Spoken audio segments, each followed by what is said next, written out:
A kingdom no larger than a whisper dared to outshout the world, hemmed by mountains, bound by sea. Portugal was not born to power. It carved it from wind and faith. What began as survival became revelation. Warriors turned to sailors. Prayer became compass, the horizon a promise. Each voyage redrew the edge of the possible. Each discovery a confession written on salt. From Lisbon's quays to the ends of the earth, its caravels carried both gospel and greed. The smallest realm of Europe would teach the world how ambition sails faster than empire and endures longer than maps. Before Portugal had a name, it was dreamed. Long before kings drew borders or ships found horizons, there was only the vision of a land that might one day belong to itself. Between the green hills of the Minho and the restless mouth of the Tagus, small fortresses clung to stone ridges like prayers turned to granite. Smoke rose from villages rebuilt on the ruins of forgotten empires, and the cross stood where the crescent had fallen, though neither faith nor conquest ever truly slept. Out of that shifting borderland, half Christian, half Moorish, wholly alive, something began to take shape, fragile as dawn, enduring as the rock beneath it. Afonso Henriques was born into that dream. Heir not to peace, but to a purpose still being written in dust and blood. His childhood unfolded among soldiers who spoke of God as if he were a neighbor and of war as if it were harvest.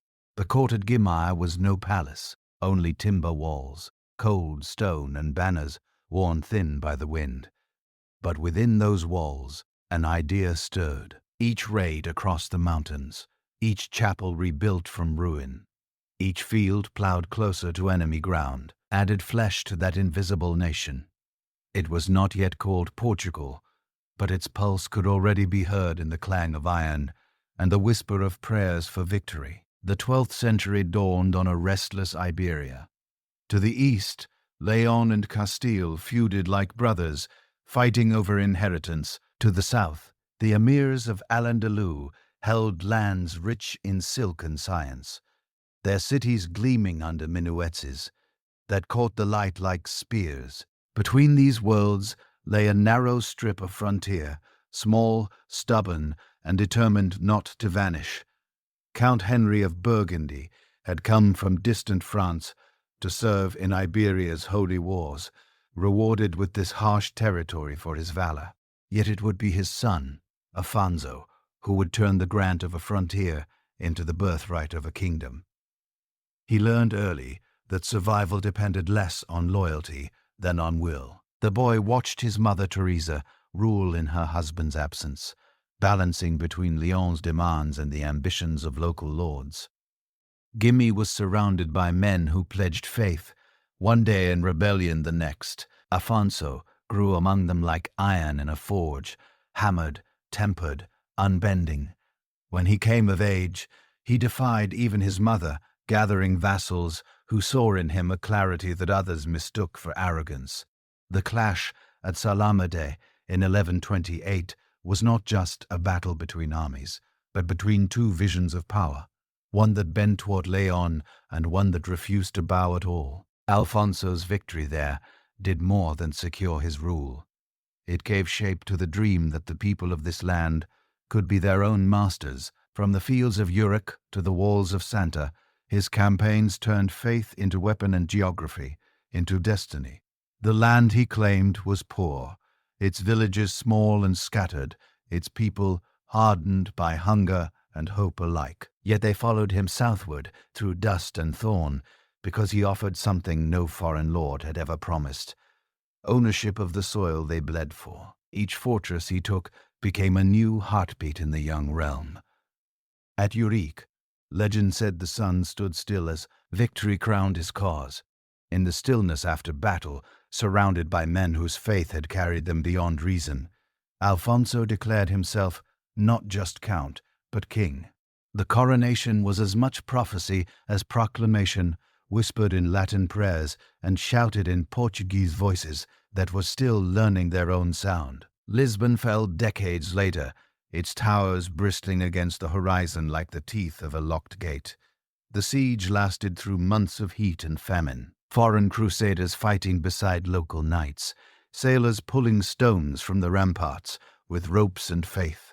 When the walls finally cracked and the gates gave way, the Tees filled with the reflection of banners fluttering in sunlight. It was more than victory. It was the moment the kingdom turned its face fully toward the sea.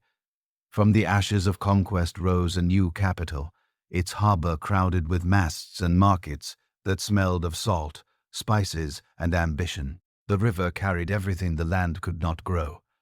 Grain from Andalusia, cloth from Flanders, hope from distant shores, and returned with whispers of what might lie beyond the horizon. In the north, monasteries multiplied where fortresses had stood. The Cistercians carved terraces into barren hills, coaxing wheat from dust and vines from stone. They wrote records where once there had been only rumor and chant, teaching nobles the weight of law and kings, the reach of writing. Under their quiet discipline, the country began to breathe. Roads that had been tracks for soldiers became paths for merchants. Bridges replaced fords where caravans could pass in safety. In the markets of Kimbra and Santime, merchants bartered in half a dozen tongues, their coins clinking against relics and rosaries. The reconquista shaped the rhythm of life as surely as the tides shaped the coast. Every harvest risked, lost or raid or drought. Every prayer carried both gratitude and plea. The church blessed each campaign as crusade, promising salvation for blood spilled in holy cause. Yet beneath that sacred veneer, ambition worked in silence. Land meant power, and power meant independence.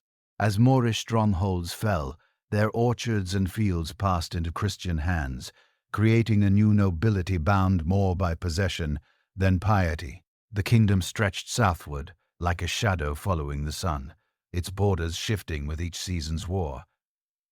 Kingship in Portugal was never a gift of peace, but an act of persistence. Anzo's heirs inherited a throne without wealth and a country without rest. Sancho I continued his father's work, fortifying towns that had barely recovered from conquest, planting settlers in valleys emptied by war. His soldiers built walls faster than they could bury their dead, but each stone layered was another word in the language of endurance. Coimbra rose as the beating heart of this new Portugal, a city of stone bridges and narrow lanes where Latin priests and Moorish artisans lived within the same walls, bound not by creed, but by necessity. The land itself shaped its people. To the east lay mountains too steep for cavalry. To the south, plains too open for safety. To the west, an ocean that promised everything and revealed nothing. Isolation bred self-reliance, and hardship bred ingenuity. Farmers learned to wrest grain from unkind soil. Sailors studied the moods of tides that seemed to lead nowhere. Their tools were simple, their faith stubborn, their gaze always drawn toward the horizon. The sea became a mirror in which the kingdom saw both its limits and its future. As the 13th century turned, the work of conquest gave way to the labor of consolidation. Kings who once rode from fortress to fortress now governed from courts that began to resemble permanence. The Charter of Laria, the laws of Lisbon, the councils of Coimbra, all wove order into what had once been improvisation. In these halls of stone, scribes copied decrees in careful Latin. But beyond the parchment, another tongue was taking hold. Portuguese, born from Latin and shaped by the cries of soldiers and the songs of farmers, began to speak for itself. The dream was finding its voice. With peace came another kind of struggle, the contest between the sword and the crosier. The church had guided the realm's birth. Now it sought to share its power. Bishops demanded privileges, monasteries claimed land, and papal envoys reminded kings that crowns were not beyond heaven's reach. Yet Portugal's rulers had learned their craft in war, not obedience. Anzo V faced excommunication rather than surrender authority to Rome, his stubbornness earning both condemnation and eventually respect. His defiance drew a boundary invisible on any map between a kingdom of believers and a nation of free will. Under Sancho II and Afonso III, The realm reached its natural form. The southern campaign against the Moors brought Algarve into the fold, the final jewel in a crown forged through 2 centuries of struggle. When Pharaoh's gates opened in 1249, Portugal's frontiers were fixed more by destiny than by design. The same mountains, rivers, and sea that defined them. Still, the wars had ended, but something older had begun. Lisbon, reborn from conquest, filled with the noise of shipyards and markets. Carpenters worked beside Moorish craftsmen whose faith survived beneath the tolerance of necessity. Sailors carried wine down the Tagus to trade for northern cloth, returning with foreign words that mingled with their own. The city smelled of pitch, salt, and promise. Stone by stone, it turned from fortress into port, from boundary into beginning. By the mid-13th century, the dream that had stirred in Gimme was no longer an echo. It was a pulse that ached every shore. A people once scattered across valleys and castles now spoke a common name. Their kings bore crowns recognized by Rome, their laws bound cities that had once defied every lord. Yet even in stability, restlessness endured. The same hunger that had driven Afonso to defy Leon, that had sent knights south across the Tagus, now turned westward.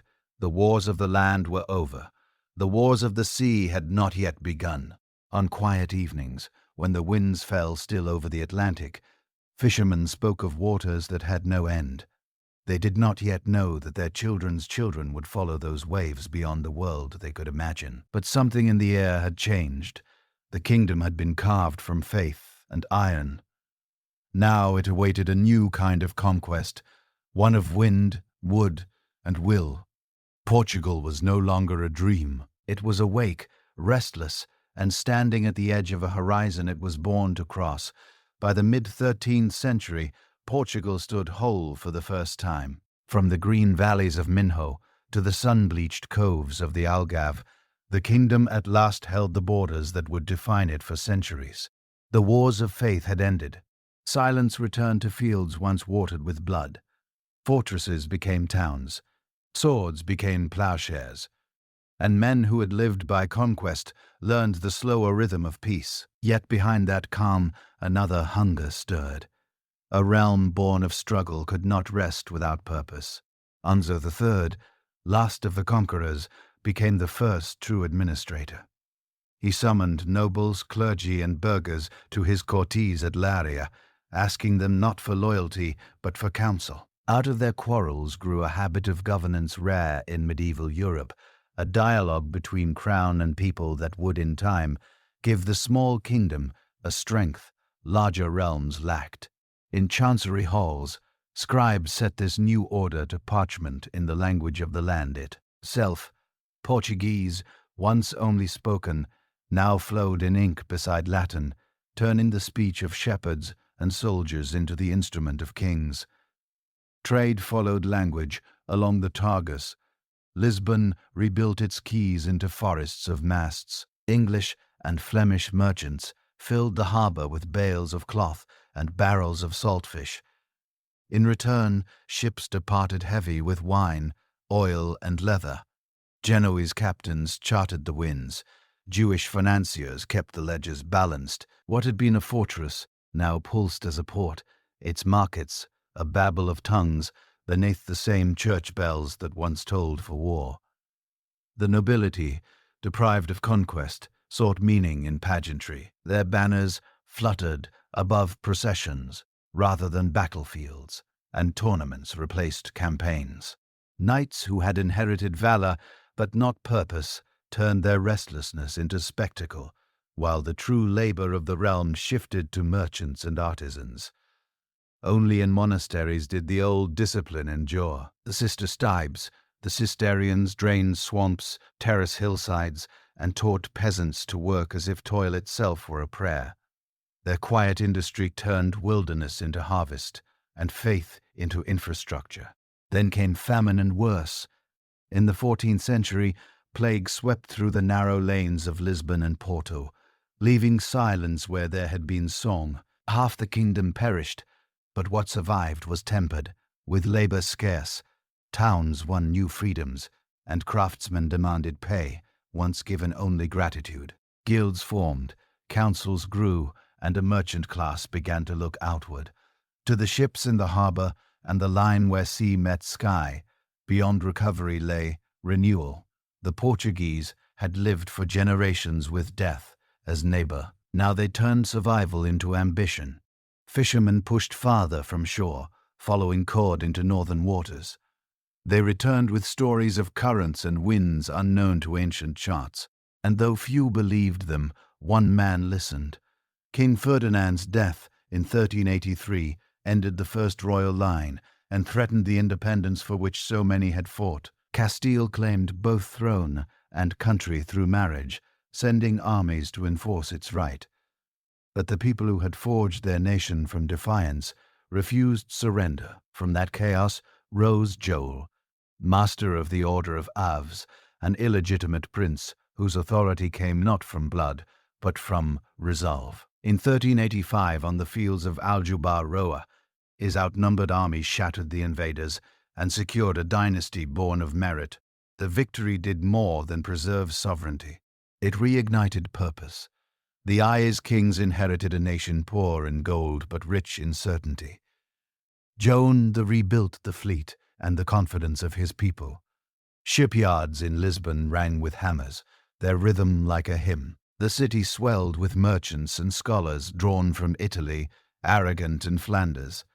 The sea became not a boundary, but an apprenticeship.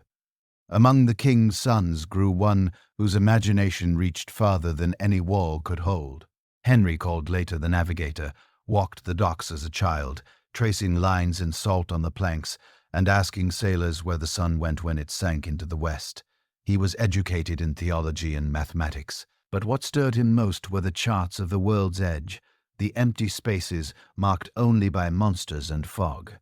To him, they looked less like warnings than invitations. While Europe tore itself apart in dynastic wars, Portugal remained compact and intact. Its size became its strength. Decisions could be made swiftly. Ships outfitted in months, rather than years. The court at Lisbon turned practical curiosity into policy. Italian graphers brought their instruments. Jewish astronomers refined tables of the stars. Craftsmen experimented with hulls and sails until a new vessel emerged.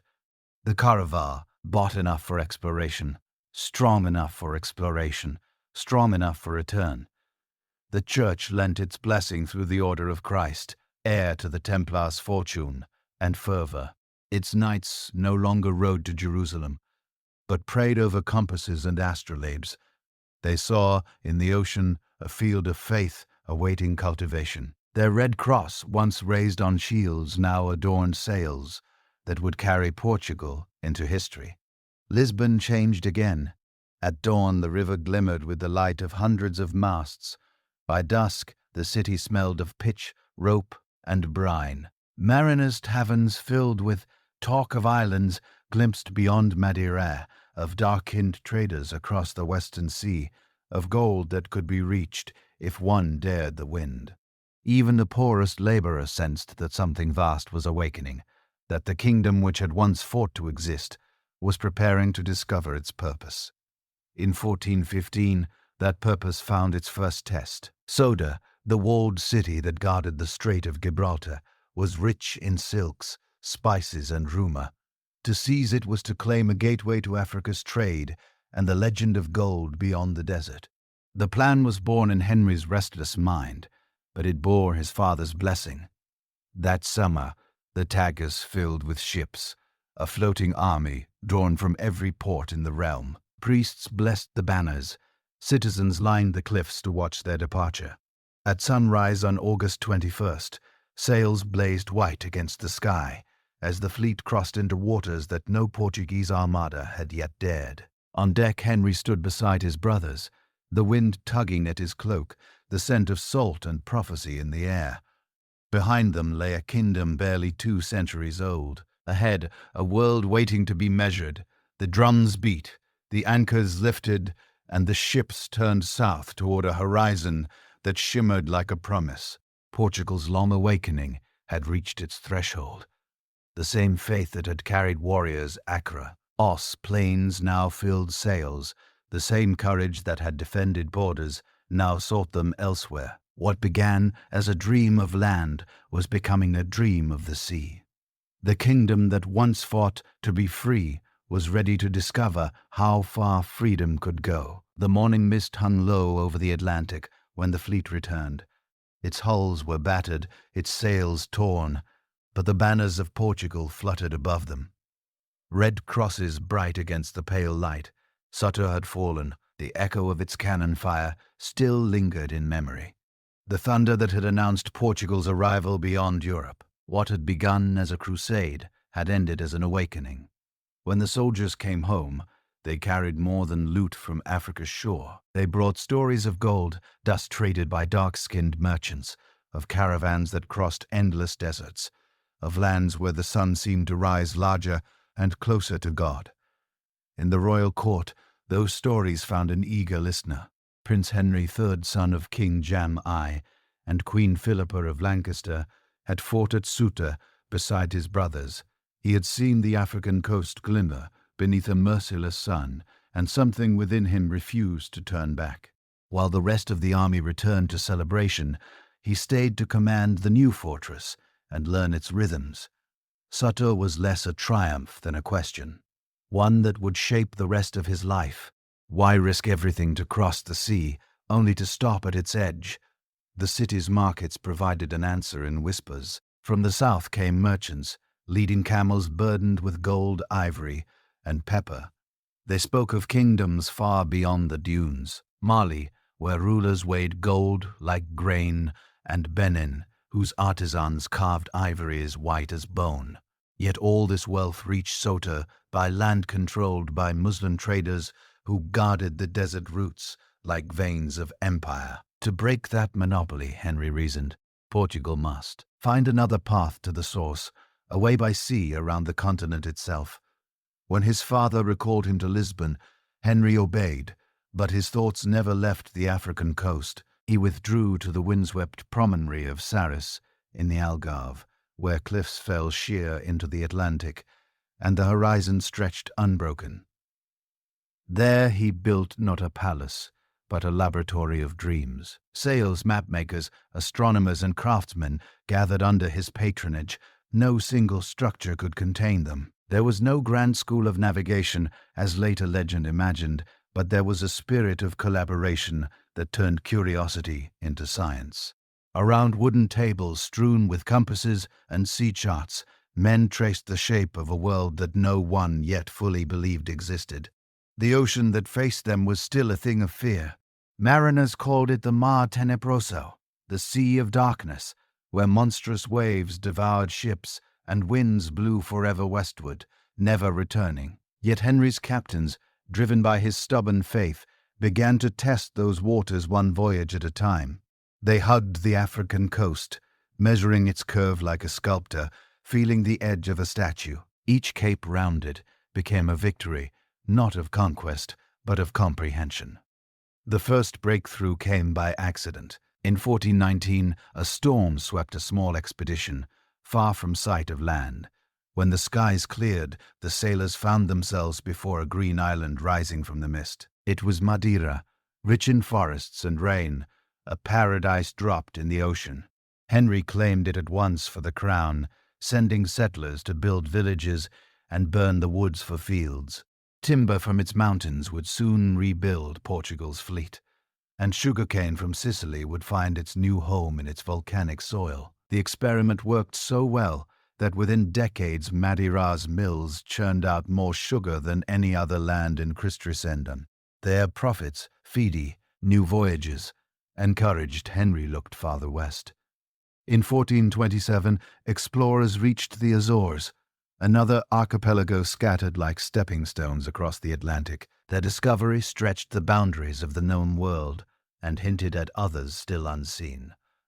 From these islands, sailors learned the patterns of wind and current that would one day carry caravels to continents still unknown. But Henry's true obsession lay to the south. Each year his captains ventured farther down the African coast, charting rivers, headlands, and strange peoples. They learned to ride the Atlantic winds in zigzag courses, outward with the northeasterly, homeward with the western breezes. Their ships returned with salt, fish, and a handful of captives taken in skirmishes. Among these first slaves, the court saw both horror and opportunity. The Church sanctified the trade as a weapon against paganism, granting indulgences to those who converted the captured. Within a generation, the traffic would grow from experiment to institution. In 1434, one barrier fell that had haunted sailors for centuries. The Cape Boyard jutted into the ocean like the end of the world, its currents fierce, its reefs hidden. For generations, seamen swore that beyond it the sea boiled and no wind blew home. Then Gilens, a minor nobleman in Henry's service, volunteered to challenge the superstition. His first attempt failed, his men mutined. The next year he tried again, steering his caravel wide into open water. When he returned, he carried not gold or spices, but a sprig of wild roses from the far side of the Cape. It was enough. The spell of fear was broken. The ocean, Henry declared, was God's creation and therefore knowable. After Beaujeu, progress quickened.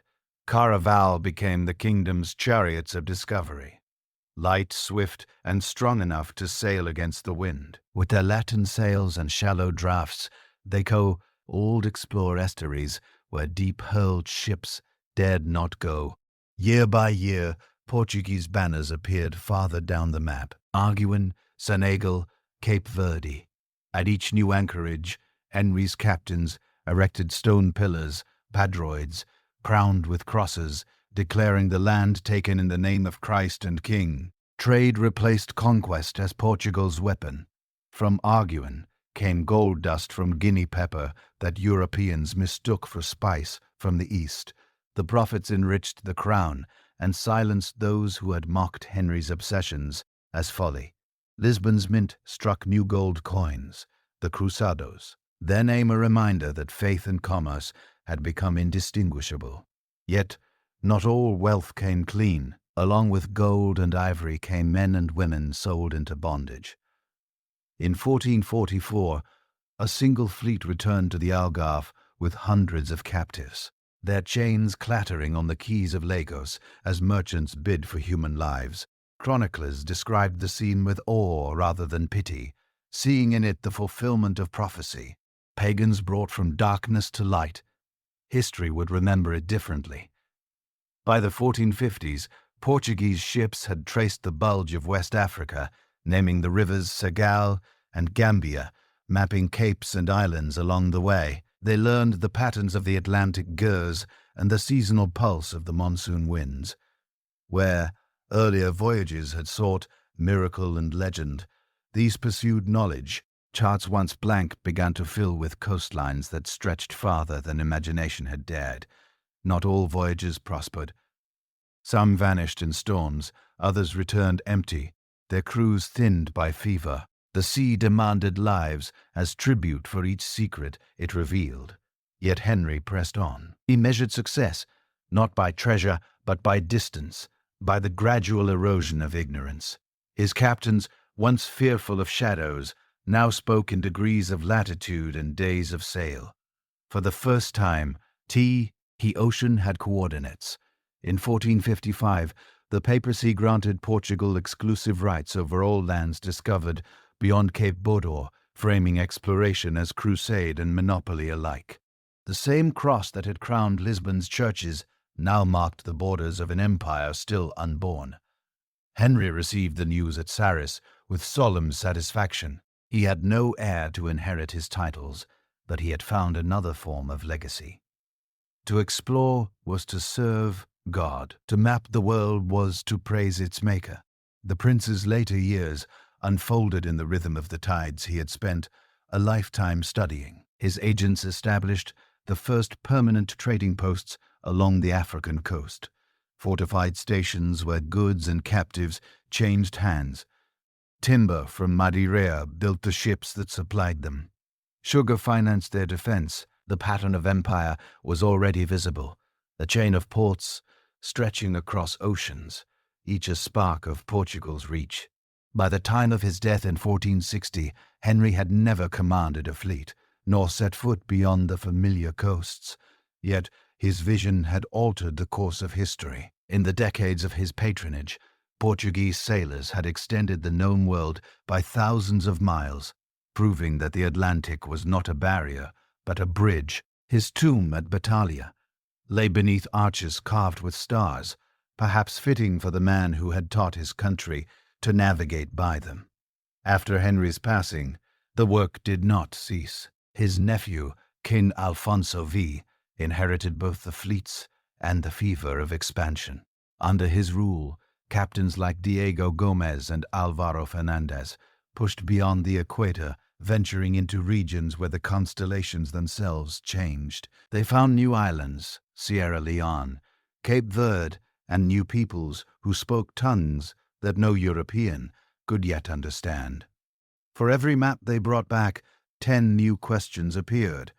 Portugal had begun its story as a frontier kingdom, forged in wars of faith. Under Henry, it had become a frontier of knowledge, where faith and reason sailed under the same flag. The crusader's sword had become the navigator's compass. The battlefield, the sea, what had once been a dream of independence, was transforming into a vision of discovery. On the shores of the Tagus, Lisbon thrived like a city touched by prophecy, the warehouses filled with gold dust, ivory, and sugar. The air rang with languages from across the known world. Each returning ship brought proof that the earth was larger, and Portugal's role within it greater than anyone had dared believe. The horizon that had once marked the end of the world was now the beginning of its future. The age of exploration had begun, and the smallest of Europe's kingdoms was leading it. When Prince Henry died in 1460, the ocean did not grow silent. His vision lingered like a tide that refused to turn, pulling the kingdom ever outward. The stone towers of Sorres watched over an empty horizon, but from Lisbon to Laras, shipwrights kept their hammers ringing. The caravels he had perfected were no longer experiments, but instruments of policy. Portugal's gaze, once fixed on Africa's deserts, now followed the curve of its coasts deep into the unknown. King Afonso V inherited this momentum and turned it into ambition. The monarch was young, restless, and surrounded by captains who had learned their craft under Henry's discipline. Each spring, fleets sailed south along the African littoral, returning with gold, slaves, and stories of lands that seemed to multiply with each voyage. In Lisbon, the royal treasury filled with dusted coins, stamped from new bullion. While merchants argued over cargoes of ivory and hides, the discoveries no longer needed defense. They justified themselves. Under Afonso's reign, the empire began to take shape, not as territory, but as a network. Stone fortresses rose on distant shores, where Portuguese banners caught the wind beside minarets and palms. Argin became the first true outpost of the Atlantic age, its harbor crowded with Moorish traders, African middlemen, and European sailors. Their gold from the Niger's Bend and slaves from the interior changed hands under the watchful eye of royal factors. The profits were small compared to what later centuries would bring, but their meaning was immense. Portugal had learned how to rule from afar. The discoveries advanced in small leaps, each voyage extending the map by inches, each headland a victory over ignorance. Diego Gomez pushed beyond the Gambia River, sketching its serpentine course and naming capes that no European had seen before. Cadamosto, a Venetian in Portuguese service, followed, describing the people of the coast with the curiosity of a merchant and the prejudice of his age. His journals spoke of kingdoms governed by justice, of markets filled with ivory and pepper, of rulers who demanded tribute of silk and steel rather than submission. To the Portuguese crown, such accounts meant only one thing: opportunity. By the 1470s, the rhythm of discovery had become the heartbeat of the nation. Every summer, caravels slipped south from the Tagus, their sails catching the same winds that would one day carry Vasco da Gama to India.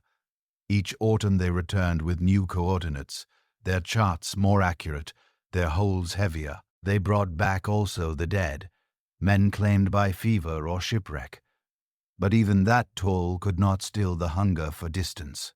In 1471, a fleet commanded by Fernão Gomes reached what would become known as the Gold Coast. There, for the first time, Portuguese sailors saw the source of the riches that had lured them across a century of ocean. On the beaches of Elmina, gold gleamed in river sand. Merchants weighed it in balance scale, before melting it into ingots that would shine in Lisbon's markets. Gomes was granted monopoly rights over the region in exchange for annual discoveries, a contract that turned exploration into enterprise. He exceeded every promise, tracing the coastline farther south with each expedition, blending royal glory with private profit.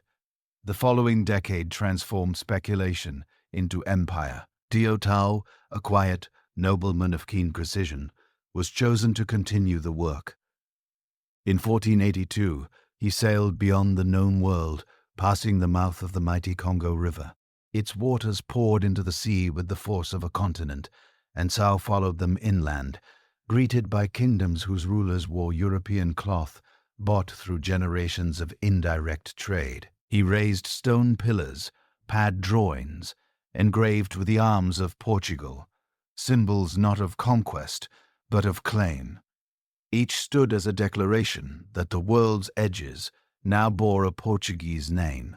When he returned to Lisbon, he was hailed as a hero and sent out again almost at once.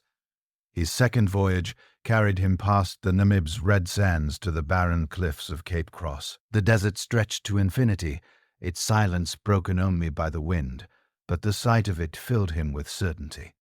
The African coast curved ever eastward. Somewhere beyond lay the passage to the Indies. Kay set another Pedro in the rock and turned back for home, unaware that he was only a few hundred miles from the southernmost point of the continent. Back in Lisbon, the court celebrated his discoveries with feasts and prayers. Yet the question remained, how far did Africa bend, and where did it end? The old maps, descendants of Ptolemy's imagination, still pictured the Indian Ocean as a closed sea, surrounded by land. If the continent could be circled, it would rewrite not only geography, but the foundations of trade itself. The king who achieved that would command the pat, H to spices, silk, and gold. He would be richer than any ruler in Christendom. In 1481, Afonso's death brought his son John II to the throne, a monarch of intellect sharper than any sword. He was called O Principe Perf, the perfect prince, for he combined the boldness of a soldier with the patience of a mathematician. Where his father had dreamed of crusades, John dreamed of precision, maps without errors, voyages without guesswork, empire without chaos. He reorganized exploration as statecraft, gathering the kingdom's best pilots into a single office. Every discovery was recorded, every coordinate guarded as a national secret.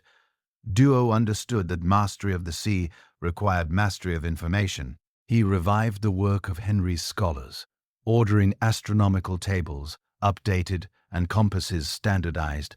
He spoke to his captains, not as nobles, but as instruments of knowledge. Sail south, he told them, until the stars change, and they obeyed. Among those who answered his call was a quiet man named Barto Das, of noble but modest birth. Das had served as a pilot under Cao and inherited both his charts and his determination. In 1487, the king entrusted him with 3 ships and a mission that sounded like madness to find, if it existed, the sea route around Africa to the Indies. He departed Lisbon in the summer of that year, his fleet carrying food for months, stone padronoids for claiming new lands, and a handful of Africans trained to serve as interpreters. The voyage began as all others had, slow progress along familiar coasts, barter for supplies, the routine of measurements and wind. But as they passed the last known landmark, Cape Cross, the ocean turned hostile. Winds screamed from the south, currents fought their rudders, and storms drove them far from shore. For weeks, they drifted in grey water under a sunless sky. When the gales finally calmed, Das found himself in open sea, lost but unbroken. Trusting the currents, he steered east. Days later, his lookout sighted land, mountains faint through mist. They had rounded the tip of Africa without knowing it. The coast now ran northeast. The water warm, the winds different. Das had found the passage. He followed it as far as Algoa Bay, before his men, exhausted and terrified, begged to turn back. He relented, marking the furthest point with a stone pillar and naming it the Cape of Storms. On the return journey, the truth of his discovery struck him with the weight of revelation. The African continent had an end. Beyond it lay the open path to India. When he reached Lisbon in late 1488, the court received him as one risen from the dead. The king, reading his reports, renamed the headland the Cape of Good Hope. For now the way to the Indies was open, and with it the promise of an empire unlike any the world had known. Das had sailed nearly 16,000 m in a voyage of 20 months, and though he had not reached the spice ports of legend, he had accomplished something greater. He had connected 2 oceans. His return changed everything. The dreams of Henry the Navigator were vindicated, the prophecies of Jerome II fulfilled. Portugal, smallest of Europe's realms, had discovered the measure of the world. In the shipyards of Lisbon, preparations began at once for the next step. New vessels were designed for endurance, their hulls strengthened, their masts taller. Astronomers recalculated routes. Mapmakers read through the globe. The sound of sources and hammers filled the air, as if the whole city were preparing to sail. Within a decade, another expedition would depart, led by a man named Vasco da Gama, to complete what Das had begun. But that is another chapter. For now, the horizon that once ended at Bojador stretched unbroken to the farthest seas. The Atlantic, once feared as the sea of darkness, had become the highway of light. From the cliffs of Saris to the markets of Lisbon, the kingdom stood at the edge of revelation. The world had grown larger, and Portugal, for the first time, was at its center. By the last decade of the 15th century, the world was unfolding faster than anyone could comprehend. In the span of a single generation, Portugal had turned the edge of myth into the edge of empire. The Cape of Good Hope, once a whisper of terror, was now a mark on royal maps. The ocean that had once devoured ships had become a corridor of faith and ambition. Lisbon, once a quiet harbor of fishermen and monks, pulsed like the heart of a new world economy. Every spring, its quays groaned under the weight of ships bound south, their sails painted with the red cross of the Order of Christ, their holds stuffed with iron, wine, and prayer. King Joan II ruled this transformation with the mind of a mathematician and the patience of a priest. He had sent Borromeo Diaz into darkness and received him back with the light of proof. But before the monarch could complete his design, death took him in 1495, leaving his cousin and successor Manuel to inherit not merely a kingdom but a vision. Manuel, young and radiant, saw himself as God's chosen ruler, a man anointed to lead Christendom into its golden age. The nobles called him O Venturoso, the fortunate, and he believed it. To Manuel, the voyage to India was no longer an experiment, it was destiny. Spices had become more than luxury, they were power. Whoever reached their source would control the arteries of global trade, drawing the wealth of the Indies into Christian hands. For that he needed a commander of both courage and calculation, one who would follow the line Henry the Navigator had drawn all the way to its end. The man chosen was Vasco da Gama. Gama was not a courtier, nor of noble grace. He came from Sines, a small port where the Atlantic winds sculpted the very bones of its people. He was a sailor by birth and temperament, stern, tactor, and unflinching. He had served in the royal fleet, learned the habits of tide and wind, and earned a reputation for discipline so rigid that even storms seemed to respect it. When the summons came from Lisbon, he accepted it without question, as though he had been waiting his whole life for this command. On a July morning in 1497, the Taurus glittered with ceremony. 4 ships stood ready, the Sound Gabriel San Rafael Berrio, and a supply vessel heavy with provisions. Priests blessed the cruise. Trumpets echoed from the hills. King Manuel himself watched from the terraces of Balaam as the fleet drifted downstream, banners streaming like tongues of flame. On every sail shone the crimson cross, and on every deck men whispered the same prayer, Dios Nogia, God guide us. The fleet followed the path of Bartomeu Diaz, rounding the Cape Verde Islands, and then striking westward into open ocean. For 3 months, they saw nothing but sky and water. The Atlantic swallowed their sense of direction. But the pilots trusted the winds Henry's captains had charted decades before. The men suffered from thirst and scurvy.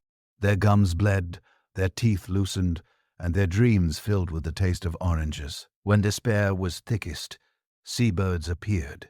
And then the coast of Africa, low, red, and shimmering, rose from the horizon. At St. Helena Bay, they anchored to repair the ships and trade with locals who approached cautiously in reed canoes. The encounters were weary, sometimes violent, for neither side understood the other's intentions, but Gama pressed onward. Doubling the Cape of Good Hope in December, the fleet struggled against contrary winds until February, when the coast turned north and the water warmed, the unmistakable sign that they had passed into another In March, the ships entered a vast river mouth. Hippopotamuses wallowed in the shallows. Crocodiles glided like shadows. The men called it the River of Good Signs, but history would know it as the Zambezi. There they rested, repaired the rigging, and planted a stone pillar on the shore. Beyond this river, Gama knew, lay lands that traded with Arabia and India. He could sense the threshold of a different world. Sailing north, they reached Mozambique, a city of coral houses and minarets, a Muslim port rich with merchants from across the Indian Ocean. The Sultan received them with courtesy, but suspicion, mistaking them for Turkish traders, until their ignorance of Arabic betrayed them. Gifts were exchanged: coral beads, brass basins, crimson cloth. Yet when the locals discovered that the Portuguese sought Christian alliances and trade in spices, the tone turned hostile. Gama barely escaped a plot to seize his ships, escaping under cannon fire that shattered the harbor's peace. Further up the coast at Mombasa, hostility deepened. Here too the Muslim merchants feared the newcomers as rivals. The San Gabriel barely avoided destruction when native pilots led her towards submerged rocks. Gama retaliated with musket fire, and the fleet fled once more. They found refuge in Malindi, a rival city eager to defy its neighbors. Its ruler, seeing advantage in friendship, provided food, water, and most precious of all, a pilot who claimed to know the monsoon route to India. The man was an Arab or Gujarati, perhaps both. His name was lost to time, but his skill was not. On April 24, 1498, guided by his instruments and the stars, the Portuguese fleet caught the monsoon winds and turned northeast across the Indian Ocean. The voyage took 23 days. They saw no land, only the wheeling of constellations unfamiliar to European eyes. The men prayed to a god who seemed very far away. Night one morning, the cry of land rang from the masthead. Ahead lay a green coastline crowned with coconut palms and distant mountains glowing under the sun. It was the Malabar coast of India. On May 20th, the ships anchored off Calicut, one of the richest ports of the East. The smell of spice hung in the air: pepper, cinnamon, clove, sandalwood. Canoes approached, filled with traders dressed in cotton and gold, their foreheads marked with saffron. To them the Portuguese were neither gods nor devils, only another band of merchants seeking profit. Gama sent envoys ashore, carrying gifts for the local ruler, the Zamorin. The first audience was bewildering. The Portuguese wore mail armor under the tropical sun, sweating before a court that gleamed with jewels. Their gifts, cloth, trinkets, coral, seemed pitiful beside the luxury of the East. Yet the Zamorin listened. He had seen traders from every corner of the ocean and understood opportunity when it presented itself. He granted them leave to trade, though his Muslim merchants seethed with jealousy. The next weeks were filled with tense negotiations, miscommunications, and intrigue. Dama's men sold their goods at poor prices, but they obtained what they had come for: bales of pepper, bags of cinnamon, and most importantly, the knowledge that the sea route to India was real. When the time came to depart, the monsoon had turned. The voyage home would be against the wind through storms that tested both ship and soul. Scurvy returned with a vengeance. Bodies were cast overboard daily. The San Rafael, too damaged to continue, was burned near the African coast. Of the original 4 ships, only 2 would reach Lisbon, but they carried enough cargo to pay for the entire expedition, 100 times over. After nearly 2 years at sea, Dama returned in September 1499. Bells rang across Lisbon as the news spread. The king's court erupted in celebration, and Manuel knelt in the cathedral, thanking God for the miracle that had carried his kingdom across half the world. He named Dharmama Admiral of the Indies, granted him lands and titles, and ordered new fleets prepared at once. The journey that had begun as an act of faith had become the foundation of empire.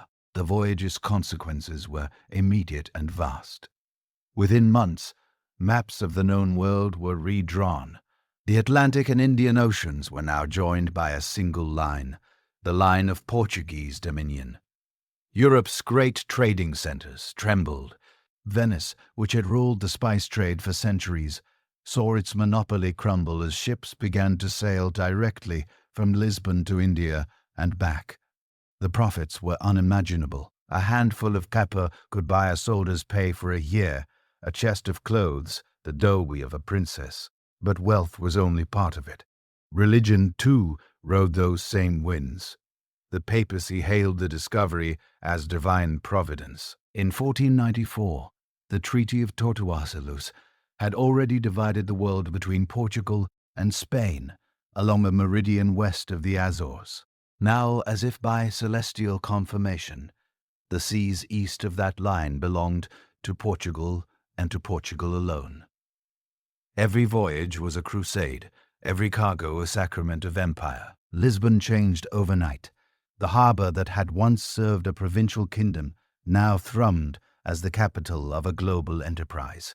Foreign merchants crowded its markets, and its streets filled with languages from every shore: gold from Guinea, ivory from Benin, sugar from Madeira, and now pepper from Calicut poured into its warehouses. The city smelled of the world. Dama, austere and distant, watched it all with the detachment of a man who had glimpsed something greater than glory. He had seen the vastness of the Indian Ocean, the magnificence of cities, richer than any in Christendom, and the fragility of men who believed the sea could be conquered. His voyage had opened a door that could never again be closed. Behind it waited both promise and peril. Portugal had found its empire not in the soil, but in the water. Its future would no longer be measured in acres, but in leagues. Its power not in armies, but in sails. The same winds that had carried Dama to India would soon carry others farther still to Ceylon, to Malacca, to the edge of the Pacific itself. The world was changing shape, and the hand that drew its new boundaries bore the cross of Christ and the name of Portugal.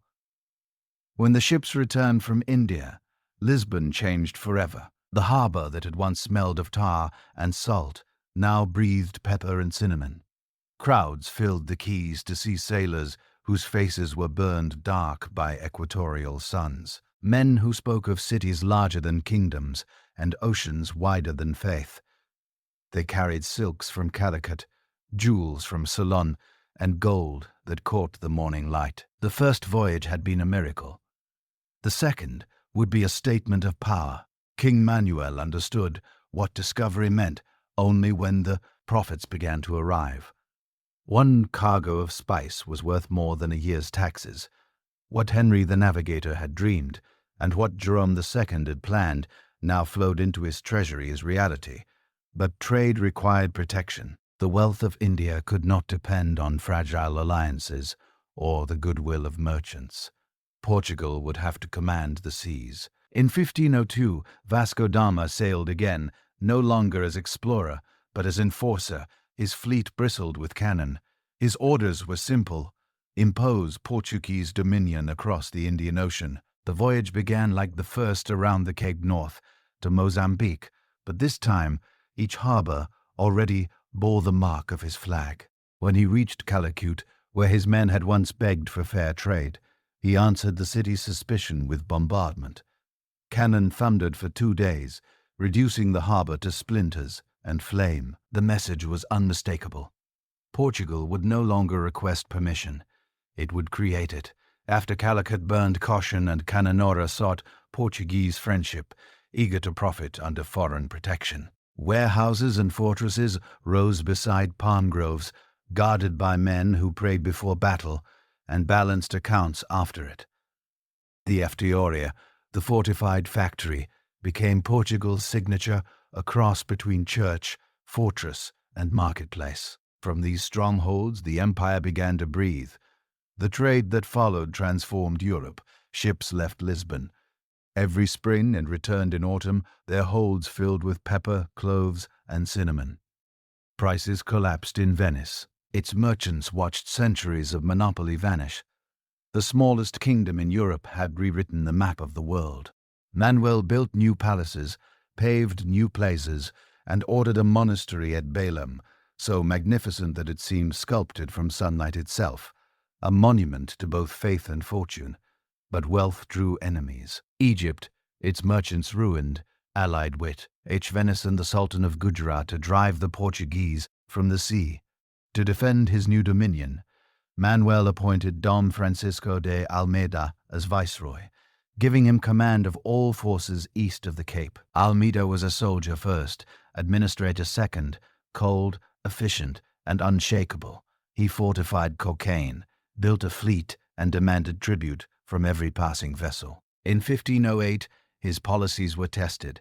A coalition fleet met the Portuguese near Chao, killing his son and hanging the body from a yardarm. Almeida's revenge was biblical. At due the following year, his guns turned the Allied armada into floating fire. Thousands died. The sea itself seemed to burn. When it was over, the Indian Ocean belonged to Portugal.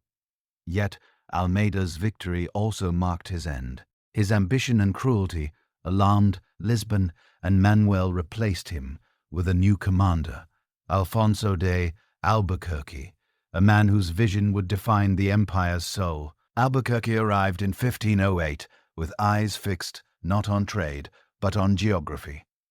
To control the ocean, he said, one must hold its gates. He struck first at Ormuz, the Persian Gulf's entrance, capturing the fortress that commanded every ship between Arabia and India. Then, turning east, he took Goa in 1510 after a brutal siege.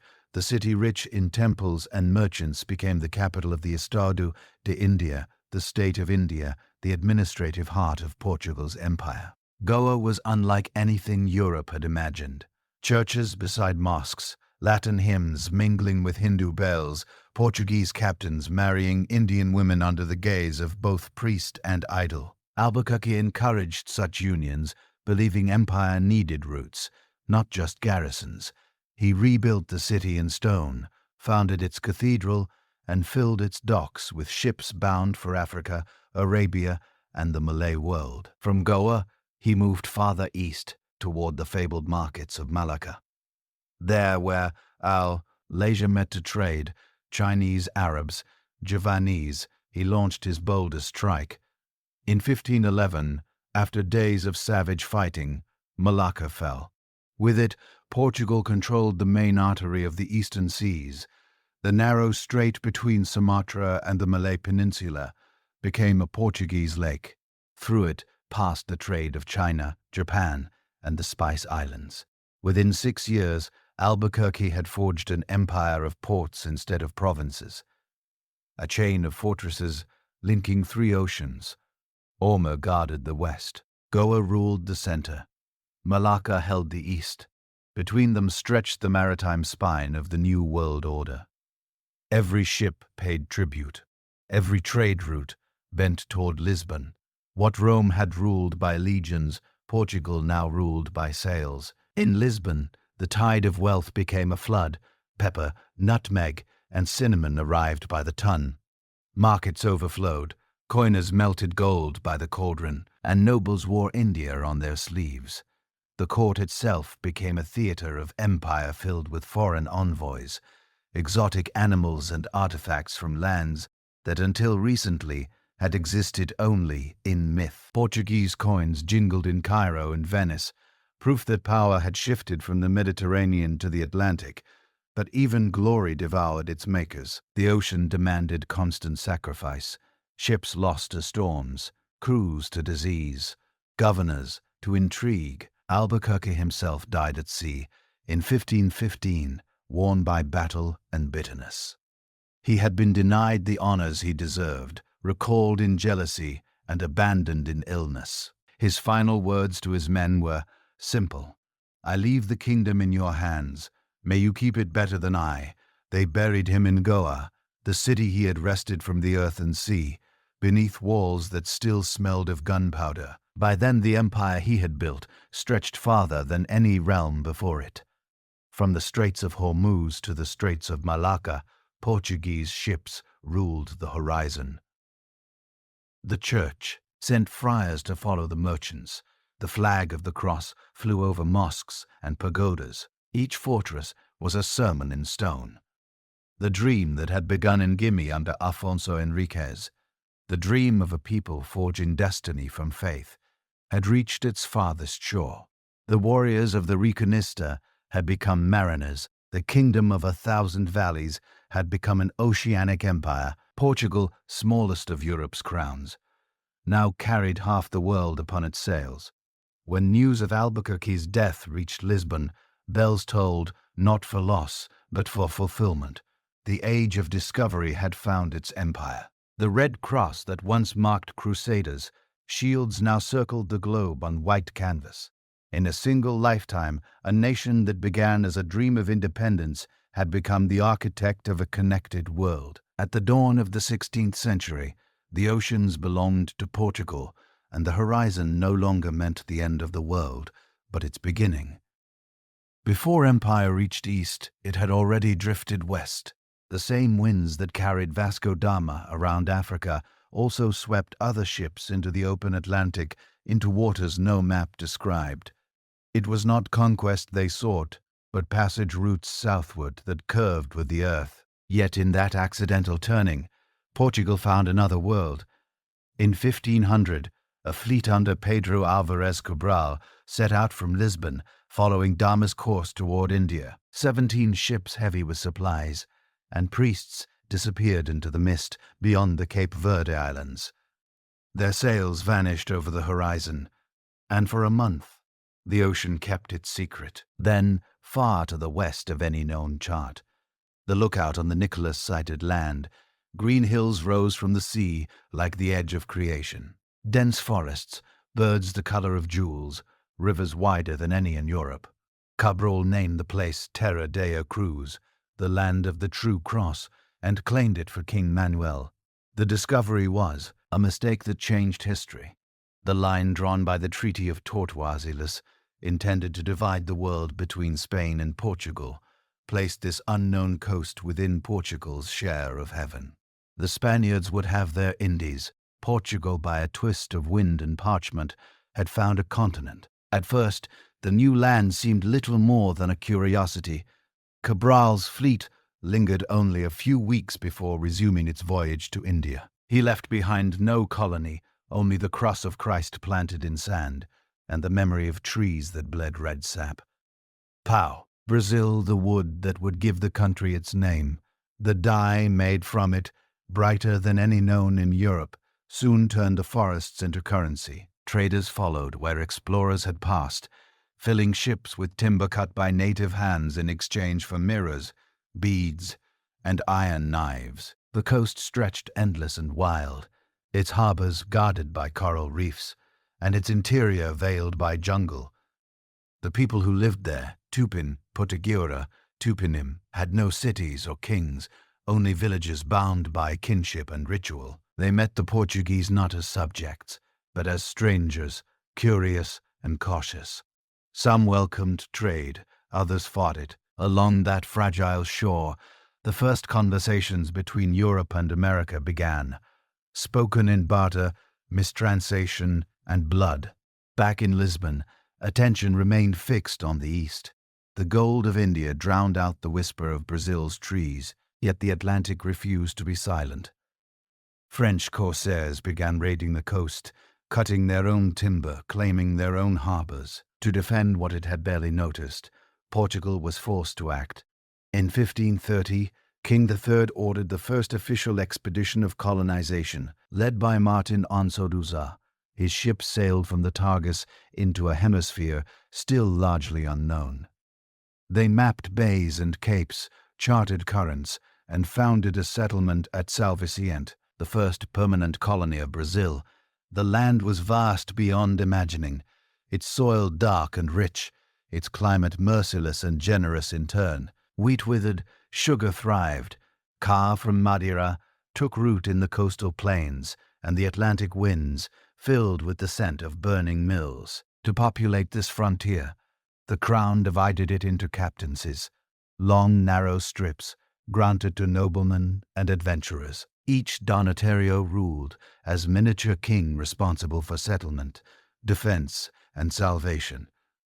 Some prospered, most failed. The jungle devoured ambition as quickly as it sprouted.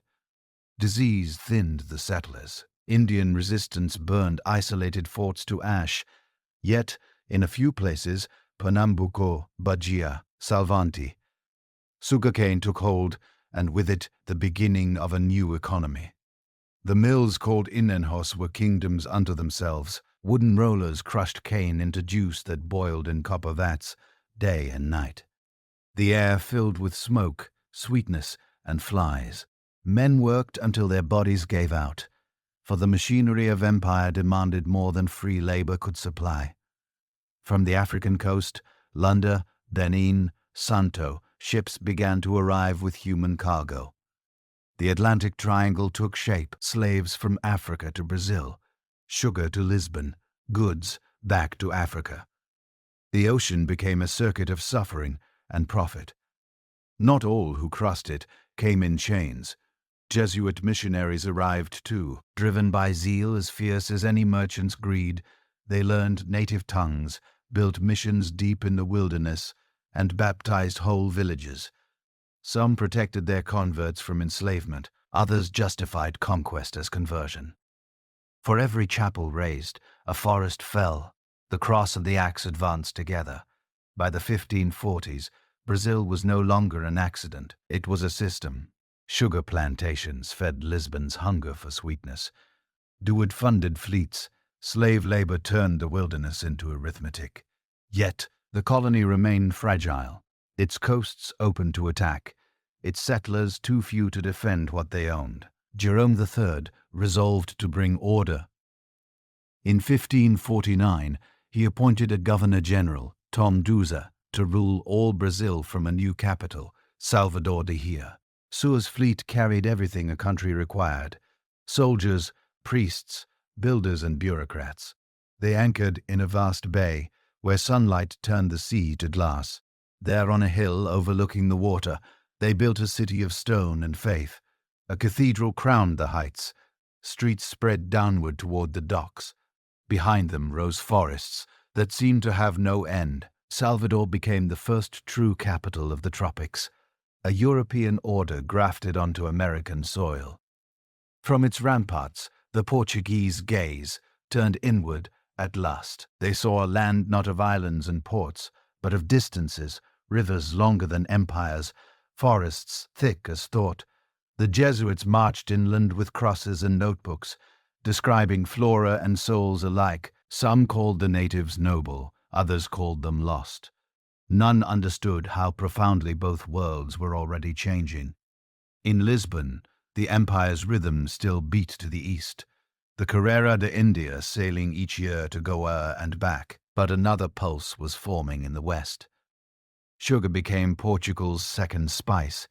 its wealth rivaling pepper and clove. The same merchants who financed voyages to Ceylon now invested in mills along the Bayonne coast.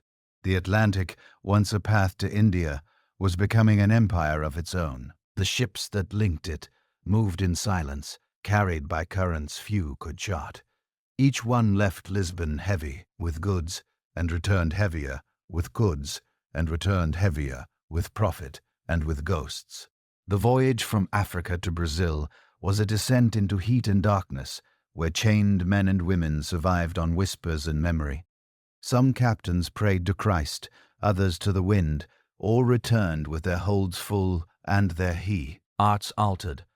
In Brazil, the enslaved built everything, mills, roads, churches, and kept alive the rhythms of lands left behind. From their songs and rituals emerged a culture neither wholly African nor Portuguese, but something born between the first echo of Brazil's future soul. The colonists clung to Europe, but the land itself was changing them, drawing their children toward a new identity that neither Lisbon nor Rome could define. By Maiduguri, the colony stretched from Marinello in the north to Saliensiat in the south, a narrow ribbon of settlements along a continent. Beyond the mountains lay the interior, an ocean of green, untouched and unimaginable. Rumors spoke of cities of gold hidden in the forest, of rivers that turned to silver under the moon. Explorers chased these myths and vanished. The wilderness waited, indifferent. Yet for all its fragility, Brazil had become indispensable. The wealth of the East still dazzled, but the West sustained the empire. Sugar paid for cannon, wood for shipbuilding, slaves for labor. Lisbon, perched on its river, became the counting house of two oceans. From its docks sailed fleets east to Goa and west to Salvador, their paths crossing invisibly somewhere under the equatorial sun. In that vastness, Portugal found not just power, but reflection. The same faith that had driven its kings to conquer now justified its colonies. Missionaries preached salvation in words the enslaved could not always understand. Planters built chapels beside mills where prayers rose with smoke. Across the Atlantic, the contradiction of empire stood clear. Christ and commerce, mercy and greed, bound in the same ship's log. Still, there was a strange equilibrium in it all. Portugal, a country no larger than a province of France, now ruled lands so distant that night fell in one, while dawn broke in another. Its map stretched from the mouth of the Tag, us to the far ends of the world. Yet its strength was also its weakness, a body too small for its own shadow. By 1550, the first century of empire was complete. From Goa to Bahia, from Ormuz to Lavanda, the Red Cross flew overseas, once thought endless. The dream that had begun in the fields of Uric, that had sent caravels past Bajador and around the Cape, had found its reflection across the Atlantic. The two oceans mirrored each other, one bearing conquest, the other colony, and in that mirror lay the image of Portugal itself, a nation that had learned to live on water, to trade in faith, and to measure its greatness in the breadth of its land and in the reach of its horizon. By the middle of the 16th century, the Atlantic had become Portugal's other empire, vast, profitable, and perilous. In the east, Goa ruled an ocean. In the west, Salvador Daya ruled a continent. Between them stretched a network of winds and currents that bound Africa, Brazil, and Lisbon into a single organism, its lifeblood, and measured in sugar, gold, and human lives. The same caravel that had once carried explorers now carried cargo, sweet, heavy, and unending. The plantation world of Brazil reached its full rhythm in those years. Along the coasts of Bahia and Pernambuco, white-walled Ingenhos rose above green fields of Canaan that shimmered like water in the wind. Each estate was a small kingdom ruled by a master whose word held the weight of law. Around the mills a world revolved, black slaves working the presses, native servants hauling firewood, overseers shouting orders through clouds of steam. The cane's juice boiled day and night, filling the air with a sweetness that sickened more than it tempted. The sound of the rollers never ceased. Its monotony was the heartbeat of empire. Sugar built the Portuguese Atlantic. It financed ships, soldiers, and priests, fed the court in Lisbon, and gilded the altars of churches from Porto to Bahia. A new class of merchants rose to power, men who measured salvation in profits and treated the ocean as their counting house. But the wealth had a shadow. Behind every pound of sugar stood the suffering of thousands, the invisible foundation of empire. The traffic that sustained it became routine. From Angola, Benin, and Congo, ships sailed west, loaded with human cargo. Captains called it trade. Chroniclers called it mission. But in the holds of the ships, there was only darkness. Shackled men and women survived the voyage through endurance that no theology could explain. Those who lived became property in Brazil, their names erased, their histories remade. Out of their songs, languages, and pain, a new culture began to form, one that belonged neither wholly to Africa nor to Portugal, but to the space between them. Jesuit missionaries arrived to tend what conscience the planters could not afford. They preached against greed, but their flocks were bound in chains. Some worked to shield native converts from enslavement. Others turned their discipline toward organizing labor in service of the cross. They built missions that doubled as fortresses, villages of prayer and productivity, where European faith met indigenous resilience. Between the whip and the rosary, Brazil learnt its contradictions. From Salvador's hilltops, the colony spread like flame along the coast. Recife grew into a commercial port, its canals echoing Venice's design. Belinda and Itamaracá prospered on sugar and slave labor, while São Vicente and Rio de Janeiro marked the southern frontier. Each new settlement pushed the line of forest back a little farther, but the jungle always waited. Beyond the mountains lay the stowe, the interior that neither priest nor planter could tame. There, native nations retreated beyond reach, their territories mapped only by rumor. In Lisbon, the empire's pulse quickened. The ships that arrived from Brazil in late summer brought silver from Angola, gold dust from Guinea, and mountains of sugar. The warehouses along the target smelled of sweetness and sweat. Merchants tallied profits by candlelight, while priests blessed new expeditions. The kingdom's wealth seemed endless, but it was wealth built on wind and weather. One storm could erase a year's fortune.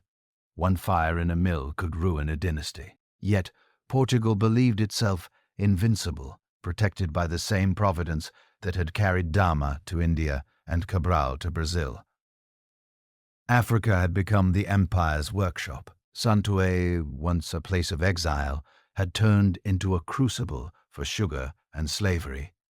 Its mills worked by those destined for Brazil. From Luanda, founded in 1575, fleets crossed the Atlantic with regular precision, carrying human lives as predictably as cargo. The triangle was complete. Europe supplied goods. Africa supplied labor. America supplied wealth. The Atlantic itself had become a machine, grinding faith, flesh, and fortune into motion. Within the colony, life settled into a fragile order. The Senhores Dino, masters of the mills, ruled with absolute power, but little security. Wealth made them arrogant. The tropics made them mortal. Fevers, rebellions, and Indian attacks could undo years of profit overnight. Some sought redemption through piety, endowing churches that gleamed with gold filigree and imported marble. Others sank into decadence, their fortunes spent on luxuries, imported from the very ports their slaves had built. In their world, salvation and sin shared the same altar. For the enslaved, resistance took quieter forms. Some fled into the forest, founding quilos, hidden communities, where African languages, dances, and religions survived beyond the reach of colonial law. Others resisted through endurance, turning work songs into memory and memory into identity. The masters believed they ruled bodies. The slaves proved they ruled the soul. As Brazil's coast prospered, its frontiers pulled the empire inland. Adventurers known as bandeirantes began exploring the wilderness in search of gold, captives, and fame. They followed rivers deep into the continent, leaving trails of destruction and discovery alike. Their expeditions blurred the line between explorer and predator, yet they expanded Portugal's reach far beyond the limits imagined in Lisbon. The Sabbath Sarone, once thought impenetrable, became the next horizon.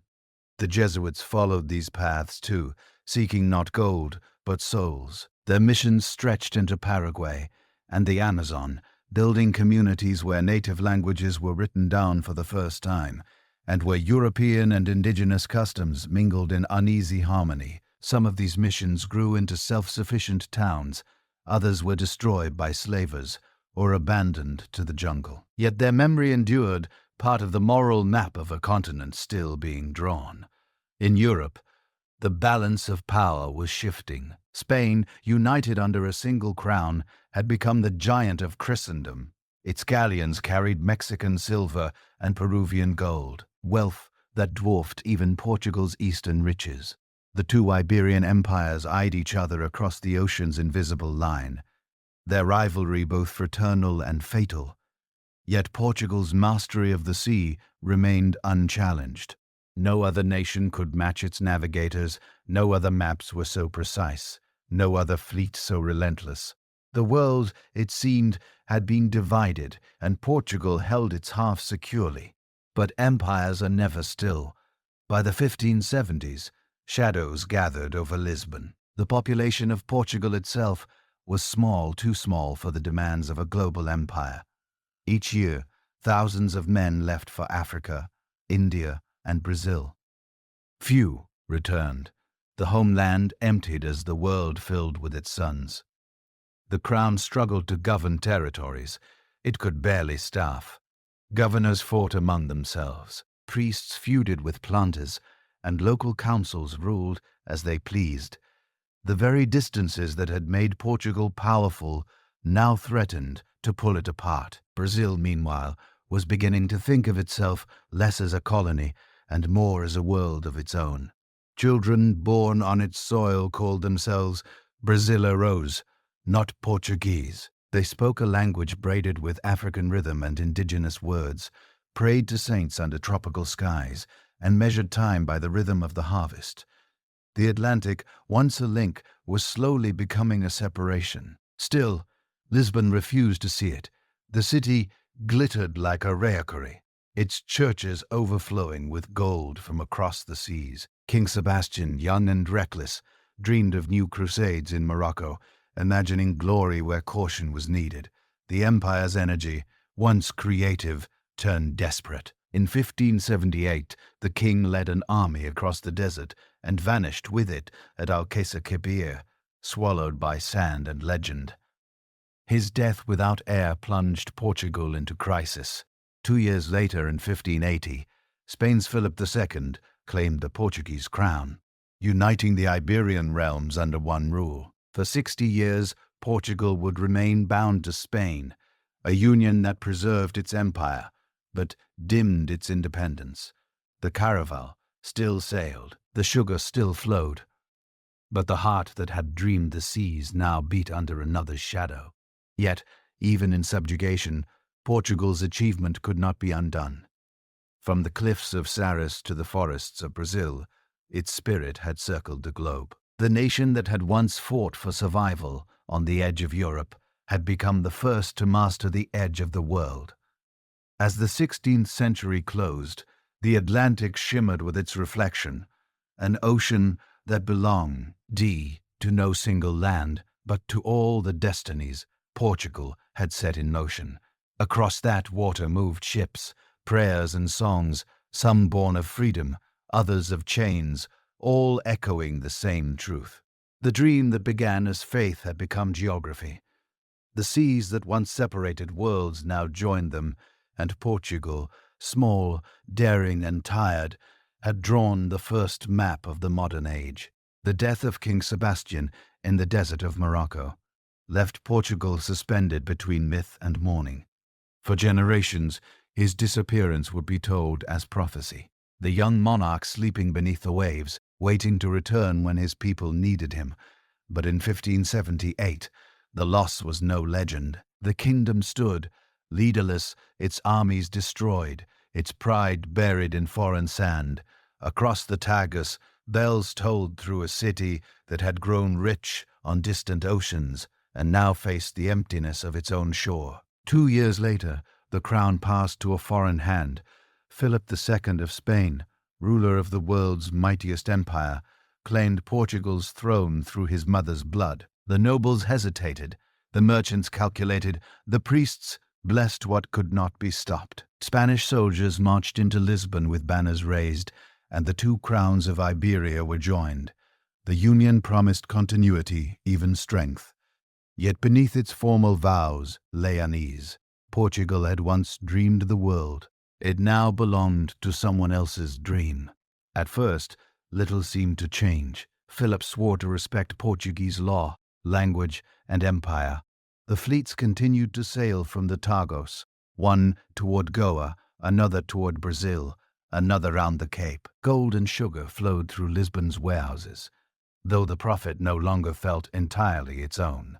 The Spanish court, seated far away in Madrid, viewed the Portuguese dominions as another extension of its reach, a convenient source of ships and silver to feed its wars.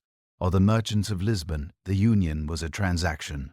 For the sailors, a sentence. The change revealed itself slowly, like a tide rising unnoticed. Spanish ambitions drew Portugal into conflicts that were not its own. The Dutch, newly freed from Spanish rule, struck first. Privateers from Zeeland and Amsterdam, who knew the sea as well as any Iberian pilot. They sailed into the Atlantic with hunger sharpened by rebellion, capturing Portuguese ships, raiding sugar ports in Brazil, seizing fortresses along the African coast. Each attack echoed across the ocean like the shattering of glass. In Bahia, the planters watched their profits burn in ships set alight at anchor. In Angola, slavers fortified their outposts, unsure which flag to trust. In India, Dutch fleets began to shadow Portuguese cars along the trade routes to Malacca. The Portuguese governors wrote letters home, begging for aid. But Madrid's answers were delayed by wars in Flanders and the cost of empire too vast to measure. Lisbon's merchants realized that for all its promises, Spain's protection had brought them into the crosshairs of every enemy Spain had ever made. Within the kingdom itself, the mood changed from loyalty to endurance. Taxes rose to fund Spanish armies fighting in Europe. Grain prices climbed while the value of pepper fell. The gold that once gilded Lisbon's churches now paid for soldiers who never saw the sea. The capital's palaces still shone, but their courtyards whispered of decay. Portugal had become both partner and prisoner, an empire still afloat, but steered by another hand. Across the Atlantic, Brazil continued to grow, feeding the crown's coffers even as the homeland strained. The enejos of Pernambuco and Bahia multiplied, their mills echoing like drums through the valleys. Sugar exports reached record heights, yet the wealth lingered in colonial hands or vanished into Madrid's treasury. A new elite emerged. The Brazil arose, men born on American soil who spoke with Portuguese accents and tropical confidence. They traded directly with Europe, commanded their own fleets, and began to sense a destiny separate from the old kingdom's fatigue. The church remained, the empire's most constant presence. Jesuits expanded their missions deeper into the interior, building schools, printing presses, and sanctuaries that shimmered like beacons in the wilderness. Their letters described lands filled with promise and peril, where faith could flourish without the corruption of Europe's courts. But even they felt the strain of the Union. Spanish officials sought to centralize authority, and the autonomy that had allowed Portugal's priests to experiment and adapt began to narrow. The mission survived by persistence rather than favor. In Asia, the story turned darker. The Estado de India, once the proud engine of global trade, was beginning to crack. The Dutch and English East India companies rose with calculated ambition, their fleets disciplined, their purpose commercial rather than crusading. In Malacca, Ceylon, and the Molucca, Portuguese garrisons found themselves outnumbered and outgunned. Goa remained magnificent, its cathedrals blazing with gold, its streets filled with processions, but its power grew ceremonial. The spice trade slipped through new hands. Lisbon watched helplessly as rivals adopted the very techniques Portugal had pioneered. The caraval, the map, the trade route, the alliance bought with gifts and firepower. The knowledge that had once set the kingdom apart had become common property of the age it created. Even its maps were no longer secrets. Dutch cartographers published them in elegant atlases, turning Portuguese discovery into northern profit. Yet in the midst of decline, the habit of endurance held. Portuguese captains continued to command the sea's edges. With a professionalism unmatched by their rivals, they fought with discipline rather than illusion, their courage sharpened by generations of necessity. In Africa, forts like Elmina, Lunda, and Mozambique remained loyal, guarded by mixed communities of settlers, soldiers, and Africans bound together by trade and faith. The empire survived not through wealth or strategy, but through the stubborn identity of those who refused to let it vanish. In the homeland, memory became Portugal's refuge. Chroniclers wrote histories that turned the past into consolation. They described the age of discovery with reverence, the navigators and their caravels as saints of a lost gospel. The older generation looked backward for meaning, while the younger looked outward for survival. Sailors from Madeira and the Azores continued to cruise Spanish fleets, crossing the Atlantic, their songs still in Portuguese, their loyalty still to the sea. Among them spread the quiet hope that the union was temporary, that one day the crown would return to native hands.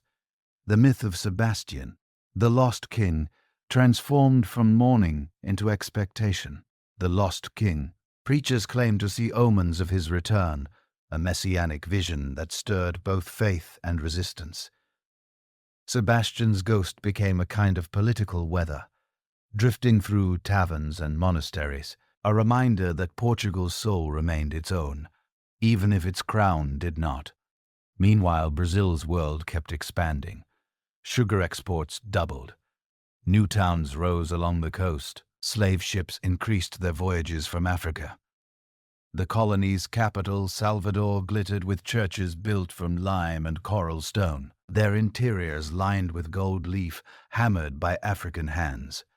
Processions filled the streets with incense and music. For Lisbon, Brazil was the empire's beating heart, the colony that paid for Europe's wars. Yet distance bred difference. Surplanters grew wealthy, their sons educated in Coimbra, but returning with the arrogance of landowners who had never seen the homeland. The Atlantic no longer separated mother and child. It divided them. By the turn of the century, storms of politics and prophecy mingled in Portugal's air. Famine struck the countryside and trade slowed as Dutch blockades choked Atlantic routes. Pirates haunted the Azores, seizing the treasure fleets from Brazil. Lisbon's splendor dulled, its warehouses stood half empty. The Spanish court demanded more soldiers and sailors for its wars, stripping Portugal of the men who might have rebuilt it. Each absence deepened the silence of a country that had once filled the world with its voice. Still, the empire endured by habit. Governors in Goa and Bahia ruled in the king's name, but answered to their own reality. They negotiated with local powers, managed alliances, and kept the system running through compromise. The ocean, vast and restless, continued to connect everything. Across it traveled sugar and silver, faith and rumor, memory and hope. Portugal lived within that motion, surviving by the momentum it had created centuries before. By 1610, the Iberian Union seemed permanent. The two crowns shared armies, churches, and bureaucracy, yet their hearts beat to different rhythms.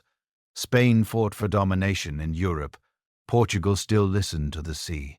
Though ruled by another's monarch, its sailors charted new waters. Its merchants bartered in ports from Brazil to Bengal and its priests wrote letters that turned geography into scripture. The body of the kingdom was bound to Madrid, but its spirit remained ungovernable. In that contradiction lay the quiet endurance of a nation that refused to vanish. The world it had discovered was now discovering itself through others, yet Portugal's name still clung to the winds and maps of every ocean. Beneath the shadow of empire, the old dream persisted. A dream of distance, mastered of faith carried beyond sight, of a small land whose greatness had never depended on size. The age of conquest had passed into memory, yet memory itself had become Portugal's last empire, vast as the sea, and no less enduring. By the 17th century, the union with Spain had aged into habit. Kings changed in Madrid, but Portugal's reality remained. Its name carried weight, its flag did not. The fleet still left Lisbon each spring, their holds filled with sugar from Bahia and silver from Angola, yet their profits vanished into Spanish wars.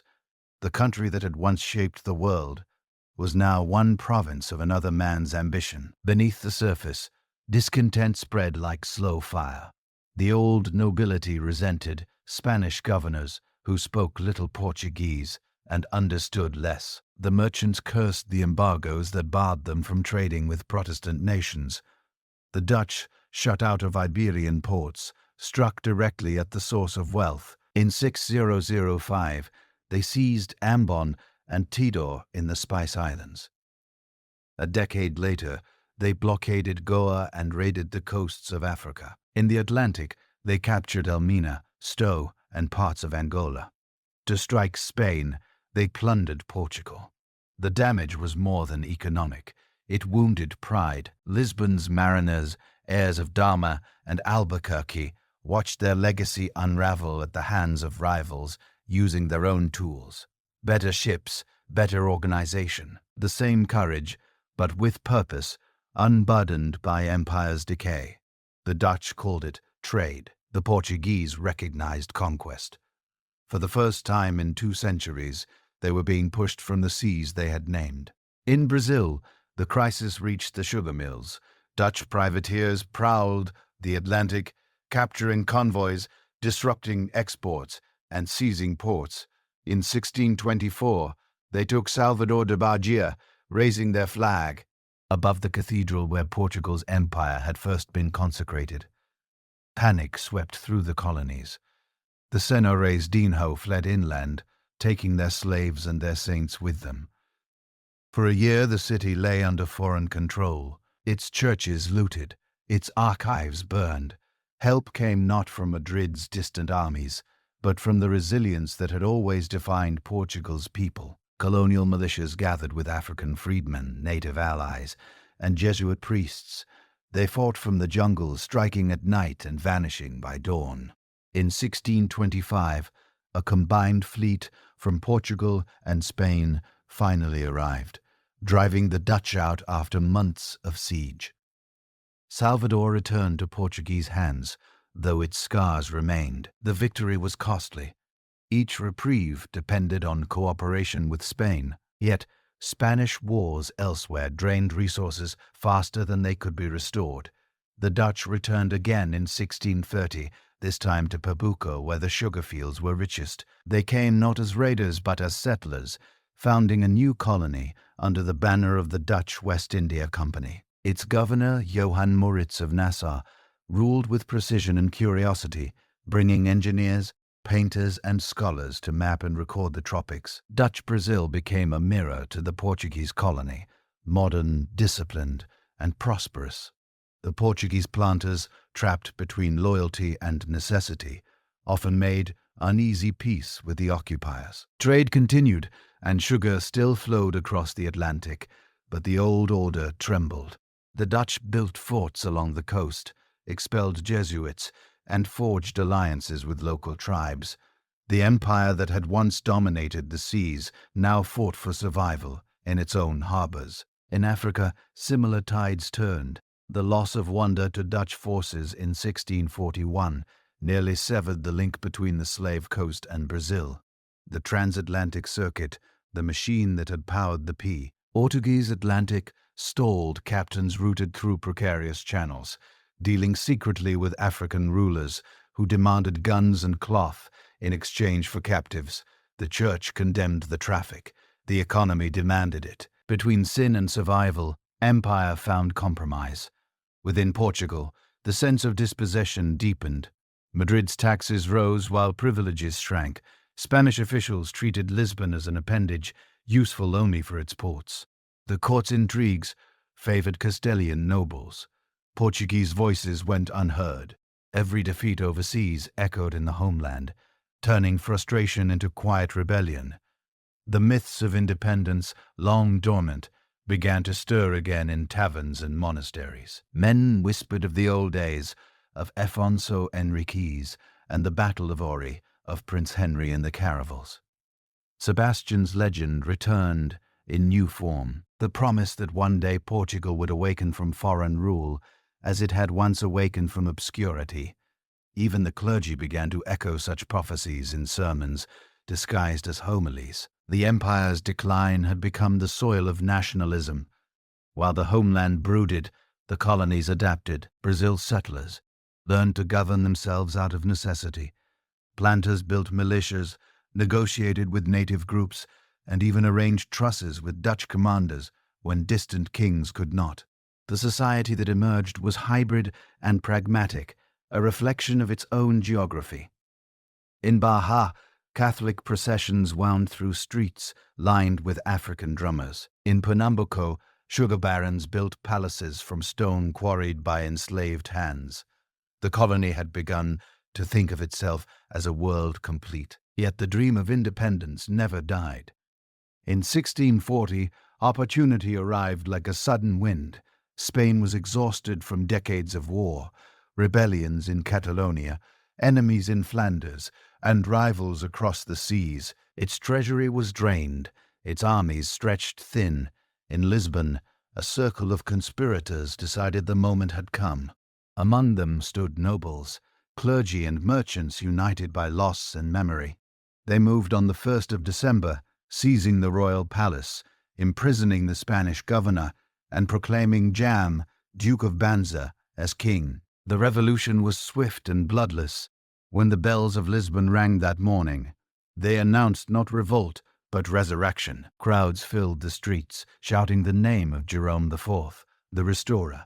For the first time in 60 years, Portugal had a native king. Spain's soldiers, scattered across its distant walls, could not return in time to crush the uprising.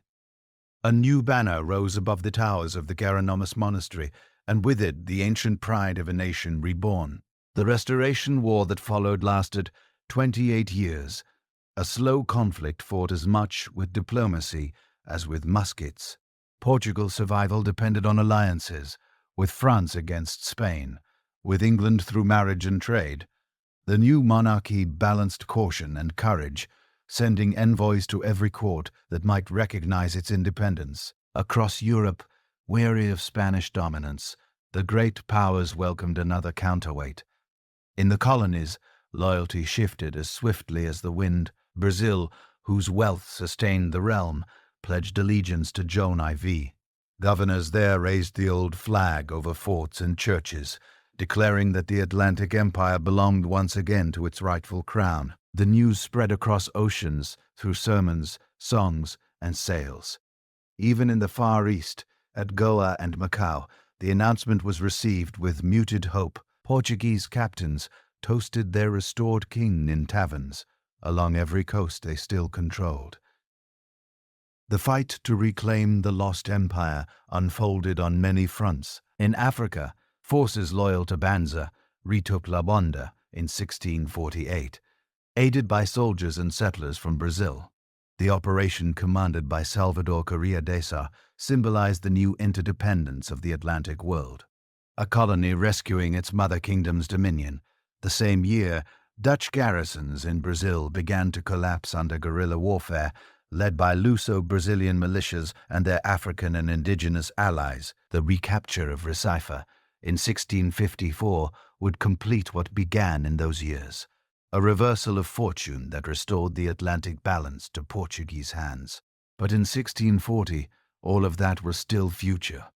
The moment was fragile, the outcome uncertain. Jerome IV faced an empire frayed by distance, a treasury emptied by foreign kings, and a people weary of faith's cost.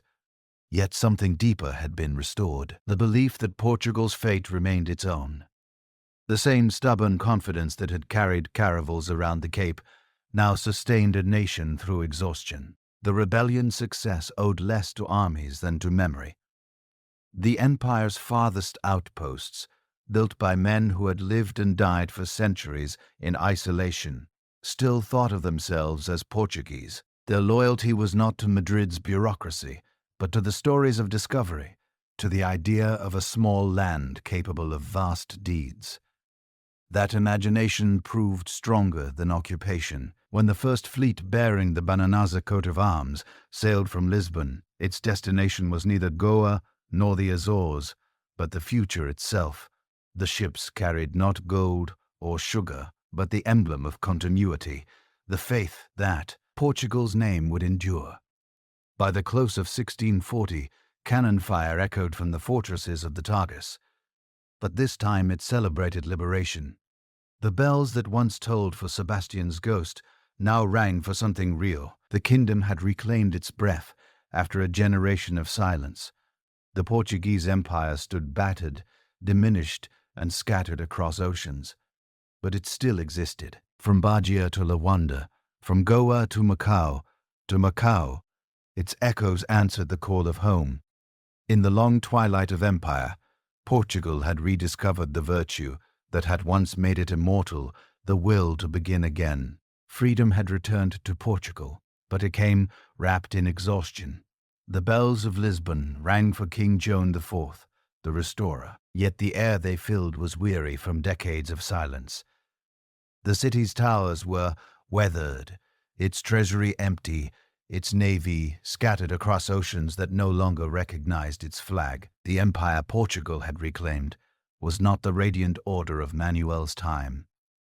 It was a mosaic of battered fortresses and forgotten colonies, held together by habit and hope. The task ahead was not to discover the world again, but to remember how to hold it. Juan knew that victory meant survival, not expansion. His first acts were not proclamations of glory, but letters to governors across the seas, reminding them that Portugal lived. In Goa, in Lunda, in Salvador, the news of restoration reached through rumor and prayer before official messengers arrived. Flags were mended, oaths renewed, masses sung in thanksgiving. For men who had spent a lifetime under foreign rule, the words King of Portugal and the Algarvives once again carried weight. The Restoration War dragged on across Europe, draining what little Portugal possessed. Fields lay untended, ships rotted in their slips. But the spirit that had survived 2 generations of occupation would not bend again. The Bananazaque Negus ruled as caretakers of endurance. They taxed salt and tobacco, borrowed from merchants, and promised payment in victories yet to come. Even as Spain sought to crush its reborn neighbor, Portuguese troops defended their borders with the tenacity of a people who had already lost everything once. Across the Atlantic, Brazil's plantations continued their rhythm, indifferent to the crowns that rose and fell in Europe.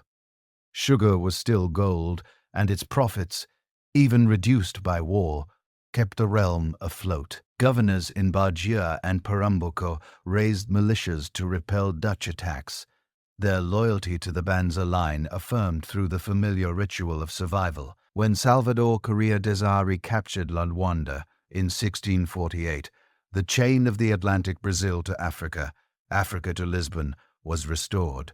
The empire's arteries beat again, however faintly. The peace with Spain came in 1668 when exhaustion defeated ambition on both sides. The Treaty of Lisbon confirmed what the people had already declared. Portugal was independent.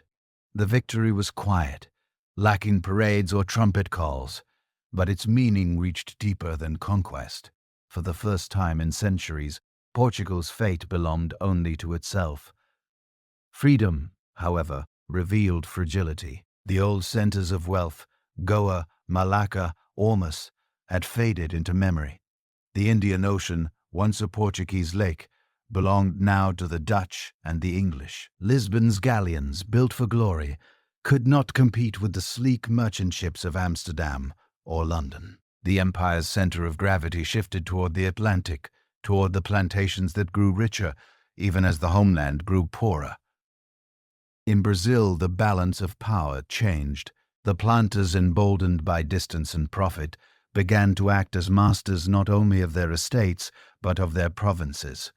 The Jesuits, guardians of both conscience and control, fought to restrain their cruelty and protect the remaining native populations. The struggle became open warfare in some regions, with missions burned and priests expelled. The colony was no longer an outpost. It was a civilization, and its contradictions mirrored those of Portugal itself. Faith and greed, mercy and domination, bound into one destiny. In Africa, Luanda and Venezuela supplied Brazil's mills with captives drawn from the interior. The slave trade reached its cruel maturity during these years. Systematized by royal charter and financed by Lisbon's merchants, the Atlantic had become an empire of motion, its ships sailing in endless triangles, carrying goods, people, and power between continents that could no longer exist apart. Each voyage strengthened the economy while hollowing the conscience of the realm. John's successors faced a different world. Anzo I, born sickly and ill-prepared, reigned in name, while ministers ruled in his stead. Under them, Portugal's diplomacy matured into pragmatism. Alliances with England brought naval protection in exchange for trade privileges. Alliances with Rome secured spiritual legitimacy for colonial wealth. The marriage of Catherine of Banza to Charles II of England in 1662 sealed this partnership. Her dowry included Bombay and Tangier, symbols of empire traded like currency, but it also bound Portugal to a power rising as surely as Spain had once risen. The 17th century's middle decades were not an age of expansion, but of consolidation. Lisbon learned to govern through distance. The Conselho Ultramarino, the Overseas Council, managed far-flung territories with the precision of a clockmaker, issuing decrees that took months to arrive and longer to be obeyed. Bureaucracy replaced adventure. The language of empire shifted from the poetry of discovery to the prose of administration. Yet beneath the paper and ink, the same restlessness stirred. Goa remained the crown's Easter, now citadel, still proud, still glittering. Though its harbor now saw more Dutch and English sails than Portuguese, its viceroy ruled like monarchs over a diminished realm, presiding over courts where Indian princes, European merchants, and Jesuit scholars debated in a dozen tongues. Christianity, long since rooted there, had grown its own branches. The churches of Goa shone with gold leaf, while outside their walls the spice markets thrived, as they always had, indifferent to any flag. In Macau, at the edge of China, Portuguese merchants maintained a fragile enclave of trade and translation. Jesuit scientists taught astronomy to Ming officials, and scholars sent letters home describing a civilization older and more intricate than Europe's. Portugal's empire had become less a chain of conquest than a web of contact.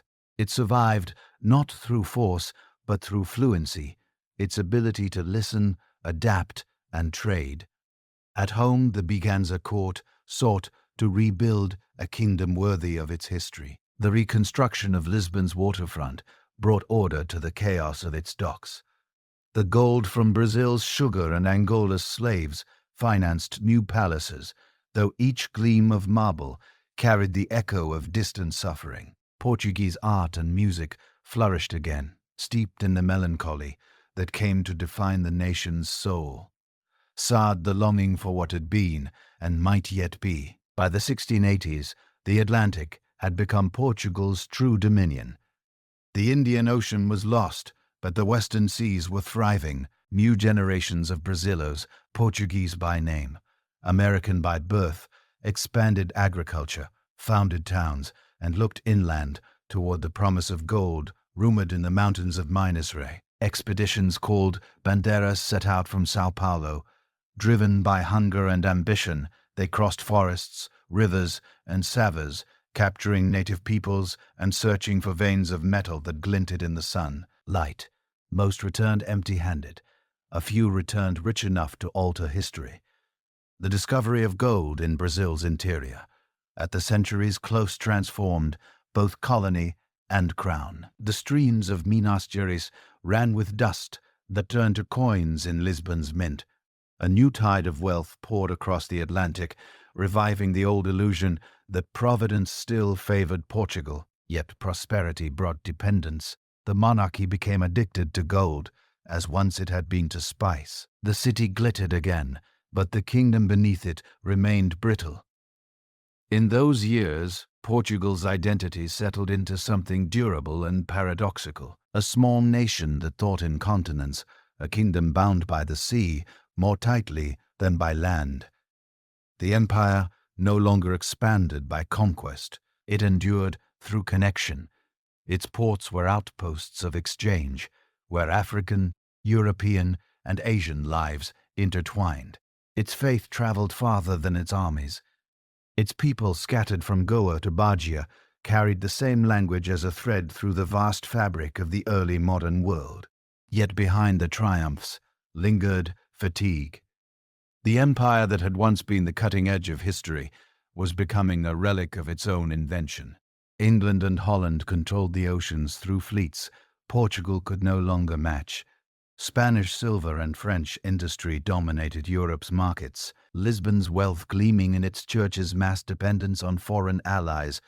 But decline came quietly, disguised as stability. The banana kings ruled with measured dignity, content to preserve what remained rather than gamble for what was lost. When the 17th century ended, Portugal stood at a strange equilibrium. The wars were over, the frontiers fixed, the routes across the Atlantic secure. The empire stretched from Africa to Brazil, from Asia's fringes to the Azores, a constellation of ports linked by faith, trade, and memory. It no longer dictated the edge, but still shaped its rhythm. The world it had once discovered now revolved to patterns it had set in motion long ago. In the echo of those tides, the Portuguese spirit endured, patient, devout, resilient, and quietly proud. A century after Restoration, the dream that had begun in a boy king's rebellion still carried the weight of continuity. The age of discovery had faded into history, but discovery itself had changed form. It lived now in survival, in the ability of a small nation to remain visible in a world it had made vast. The dawn of the 18th century found Portugal both rich and restless. Gold from Brazil poured into Lisbon in torrent, carried by fleets that glittered on the Atlantic like moving fortresses. The kingdom had not known such prosperity since the days of Manuel the Fortunate. Coins struck from Brazilian metal bore the cross of Christ and the face of the Banza kings. Chalices, crowns, and altarpieces gleamed with the same distant light. Lisbon became the envy of Europe, a capital rebuilt in marble and music. Yet beneath the splendor, the old fragility persisted. The gold that dazzled the court dulled the will to create.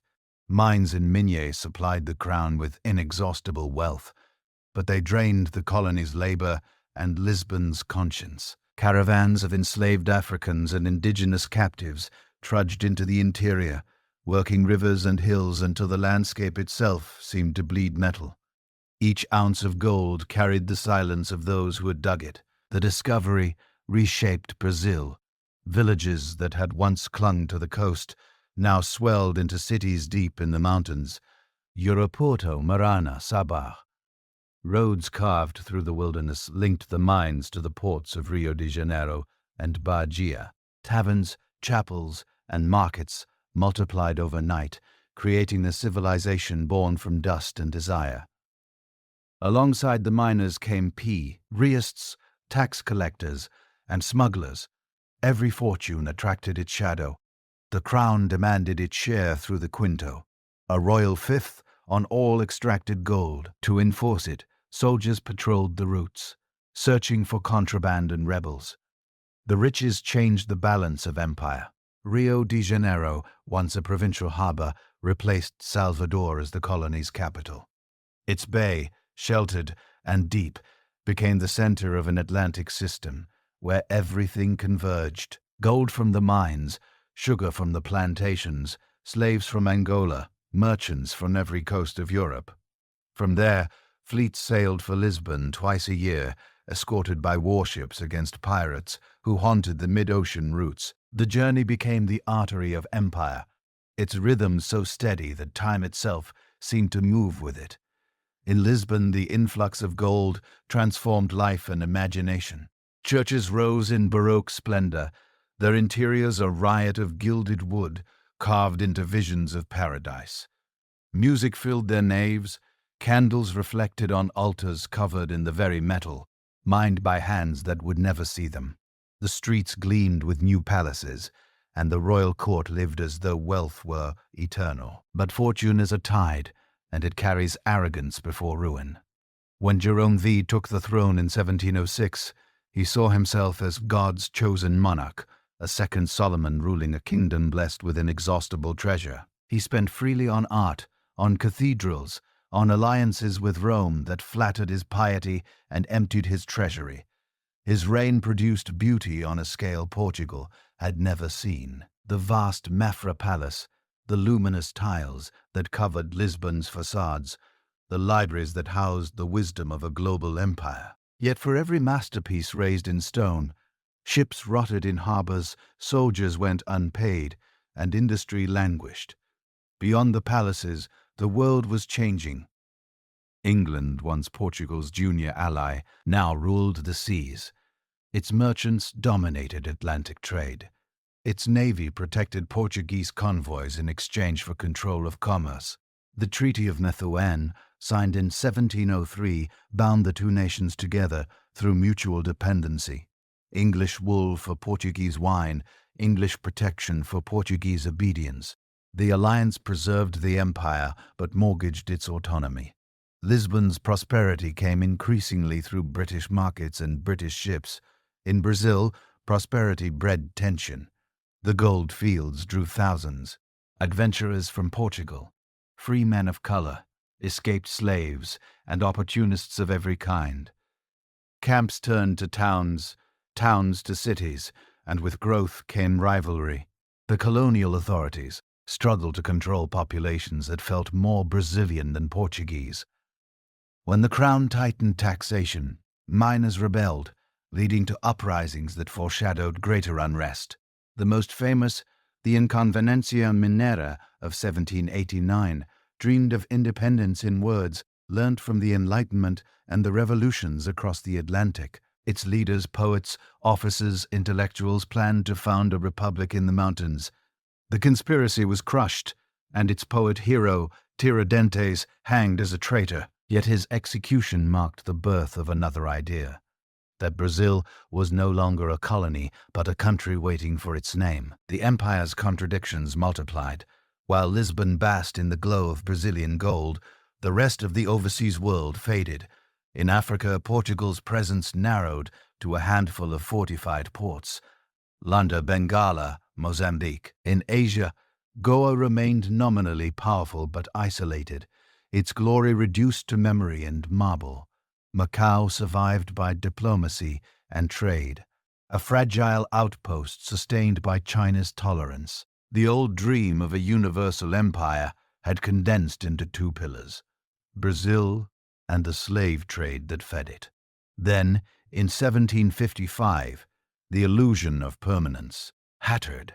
On All Saints' Day, as the faithful filled Lisbon's churches, the earth convulsed. The city collapsed in minutes, roofs crashing into sanctuaries, fires consuming streets, tidal waves drowning those who fled to the river.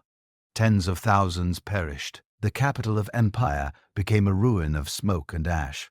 For survivors, it felt like divine judgment on centuries of pride. From the rubble rose the figure who would remake the kingdom. Sebastian José Carvalho, Emlo, later the Marquis of Pombal. Cold, brilliant, and ruthless, he rebuilt Lisbon with stone and reason. Streets were laid in grids, buildings rose with equal facades. Superstition gave way to order. His reconstruction turned catastrophe into rebirth. But Pombal's reforms reached beyond architecture. He sought to rebuild the state itself, centralizing power, modernizing administration, and curbing the influence of the church. Under his direction, Jesuit missions in Brazil were suppressed, their lands seized for the crown.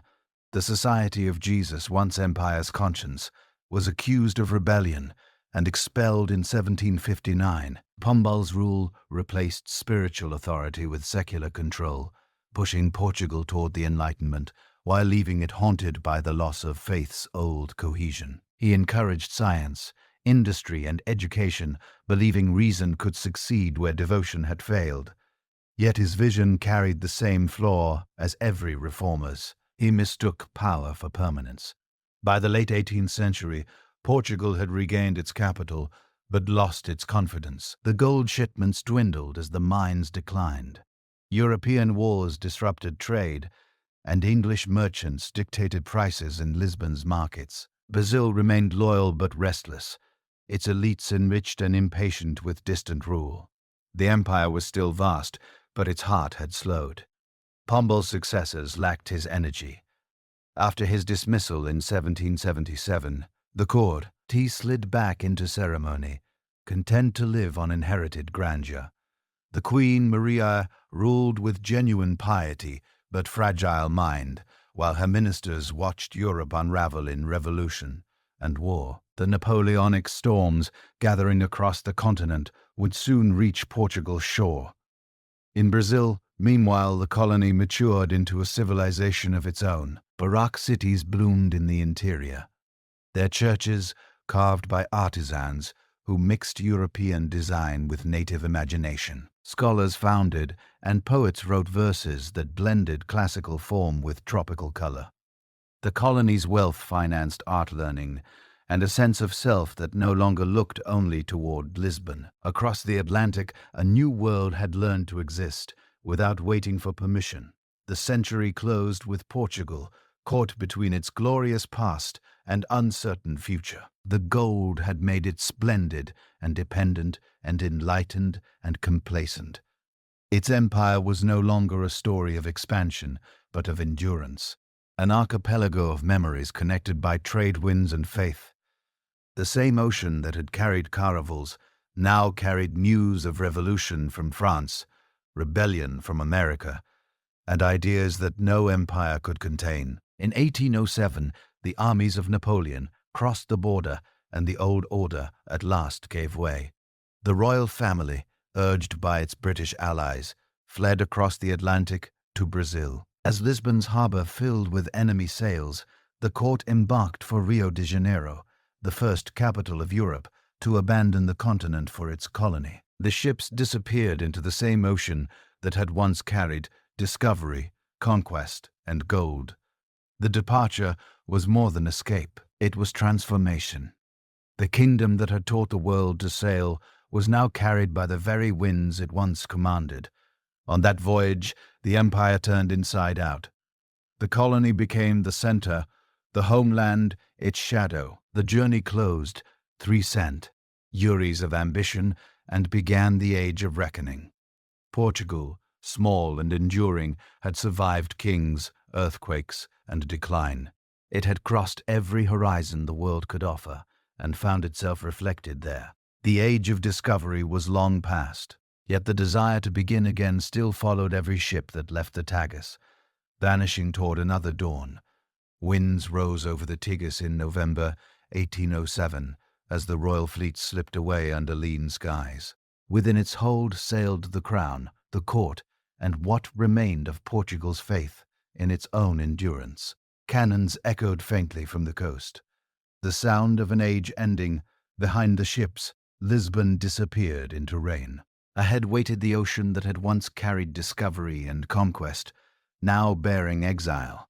For weeks, the fleet fought storms and hunger, drifting through gales that scattered its formation. When at last the convoy reached the Bay of Guanabara, the tropics opened before it like a reprieve.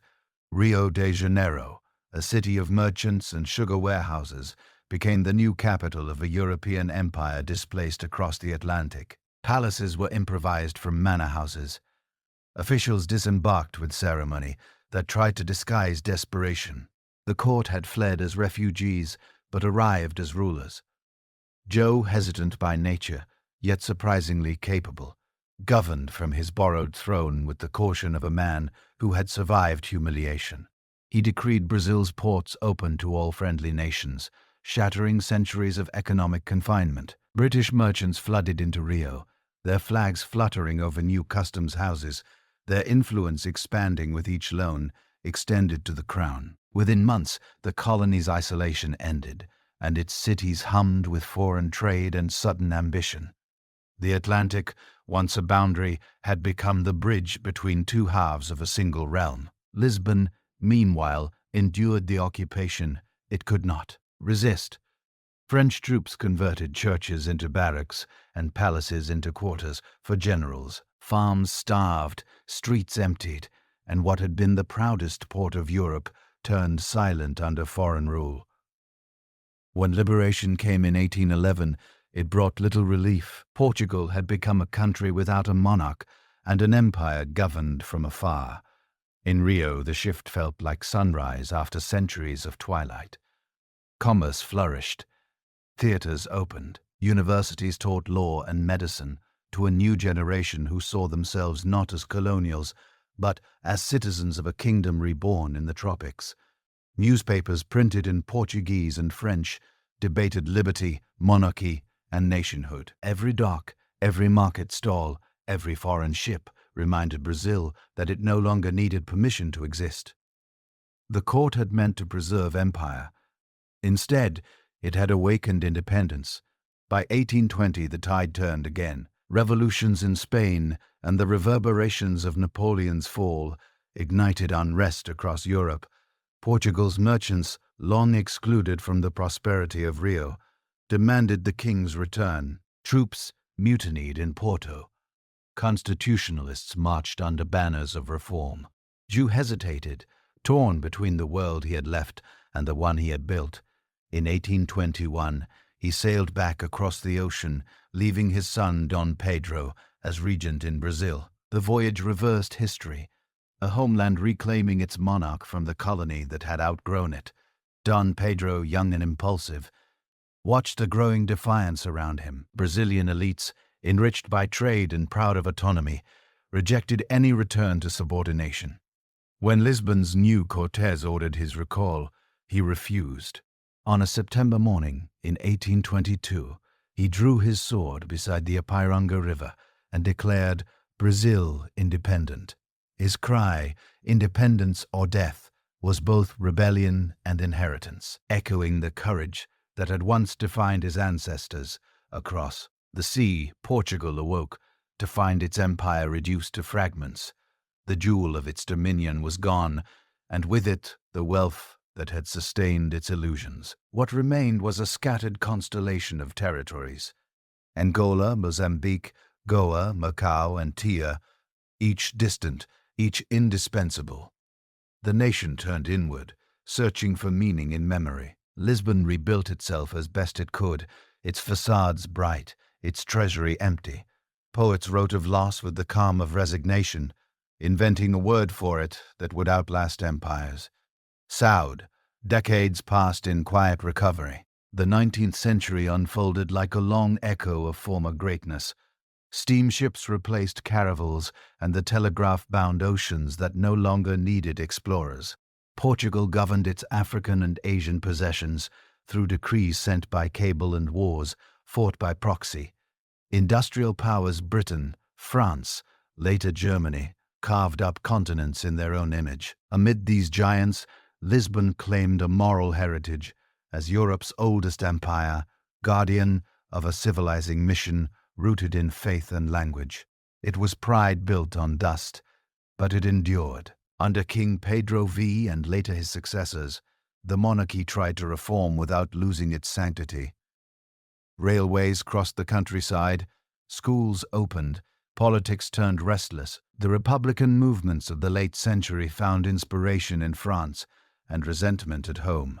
In 1910, a revolution toppled the crown, ending nearly 8 centuries of monarchy. The republic that followed promised renewal but delivered turmoil, governments rising and falling faster than tides, generals ruling where elections faltered.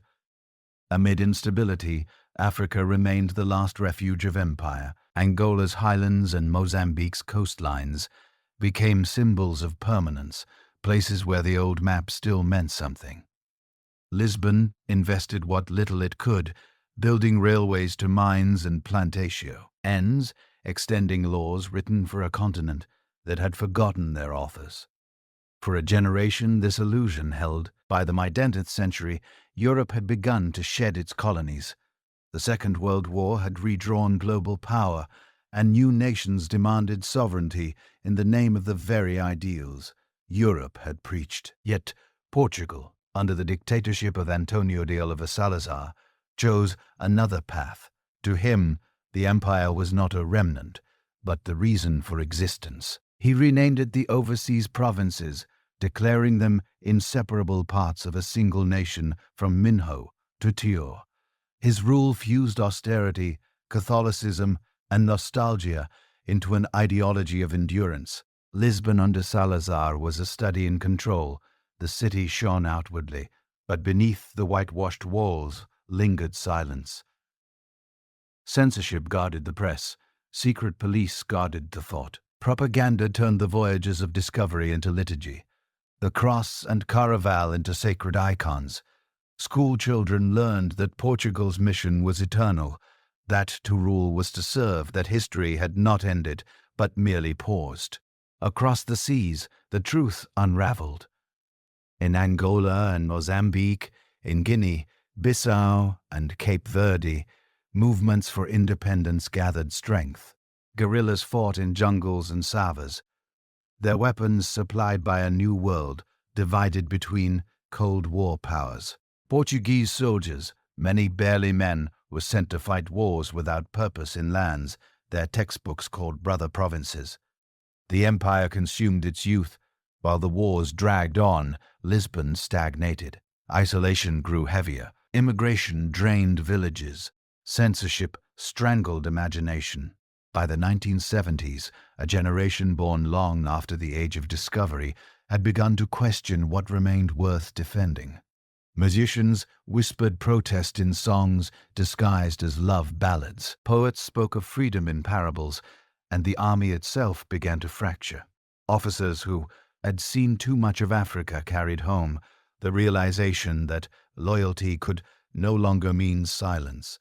On April 25, 1974, their patience broke. Tanks rolled through the streets of Lisbon, but the people did not flee. Crowds gathered, offering red carnations to soldiers who refused to fire. Within hours, the dictatorship collapsed.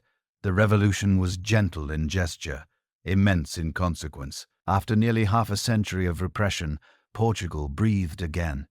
The new leaders moved quickly, censorship abolished, prisoners freed, and most radical of all, the empire released. One by one, the colonies gained independence. Mozambique, Angola, Cape Verde, Guinea-Bissau, Tomé all claimed the sovereignty that Lisbon could no longer deny. The transition was chaotic, marked by exodus and war, but irreversible. The age of empire ended not in battle, but in recognition. Across the oceans, nations that once flew the cross of Portugal now raised their own flags. For the first time in its history, Portugal stood alone within its borders. The seas that had once defined it became symbols rather than frontiers, reminders of both glory and cost. Yet from that contraction came a strange peace. Freed from the burden of empire, the country began to rediscover itself, not as ruler, but as witness. A language once a tool of dominion became a bridge, linking continents by memory instead of command. Lisbon changed again. The same hills that had watched the caraval depart now overlooked a city of music, books, and returning immigrants. Africans, Brazilians, and islanders settled among its stone alleys, speaking the same tongue with different rhythms. The empire that had dissolved in politics, reassembled in culture. Portugal no longer ruled the world, yet the world still spoke its language. Looking back across 8 centuries, the arc seemed impossibly long. From a battlefield in the 12th century to the yak, bold beliefs of the 20th, from faith forged in war to freedom born in surrender. Few nations had wandered so far and remained themselves. Portugal had touched every ocean and returned smaller, poorer, but more human. Even now the country carries its history like a pulse, its sailors' courage, its poets' melancholy, its stubborn endurance. They survive in the rhythm of its speech and the memory of its songs. In the quiet after empire, the nation learned the hardest lesson of all. The discovery does not end when the map is finished. Only when curiosity fades, the Caraval are gone. Their timbers turn to dust. Yet their wake still shapes the waters of every shore they reached. From Rio to Goa, from London to Lisbon, the echo of their voyage endures, a reminder that ambition and faith once dared to cross the world, and that even in decline, the dream of Portugal never truly ceased to sail.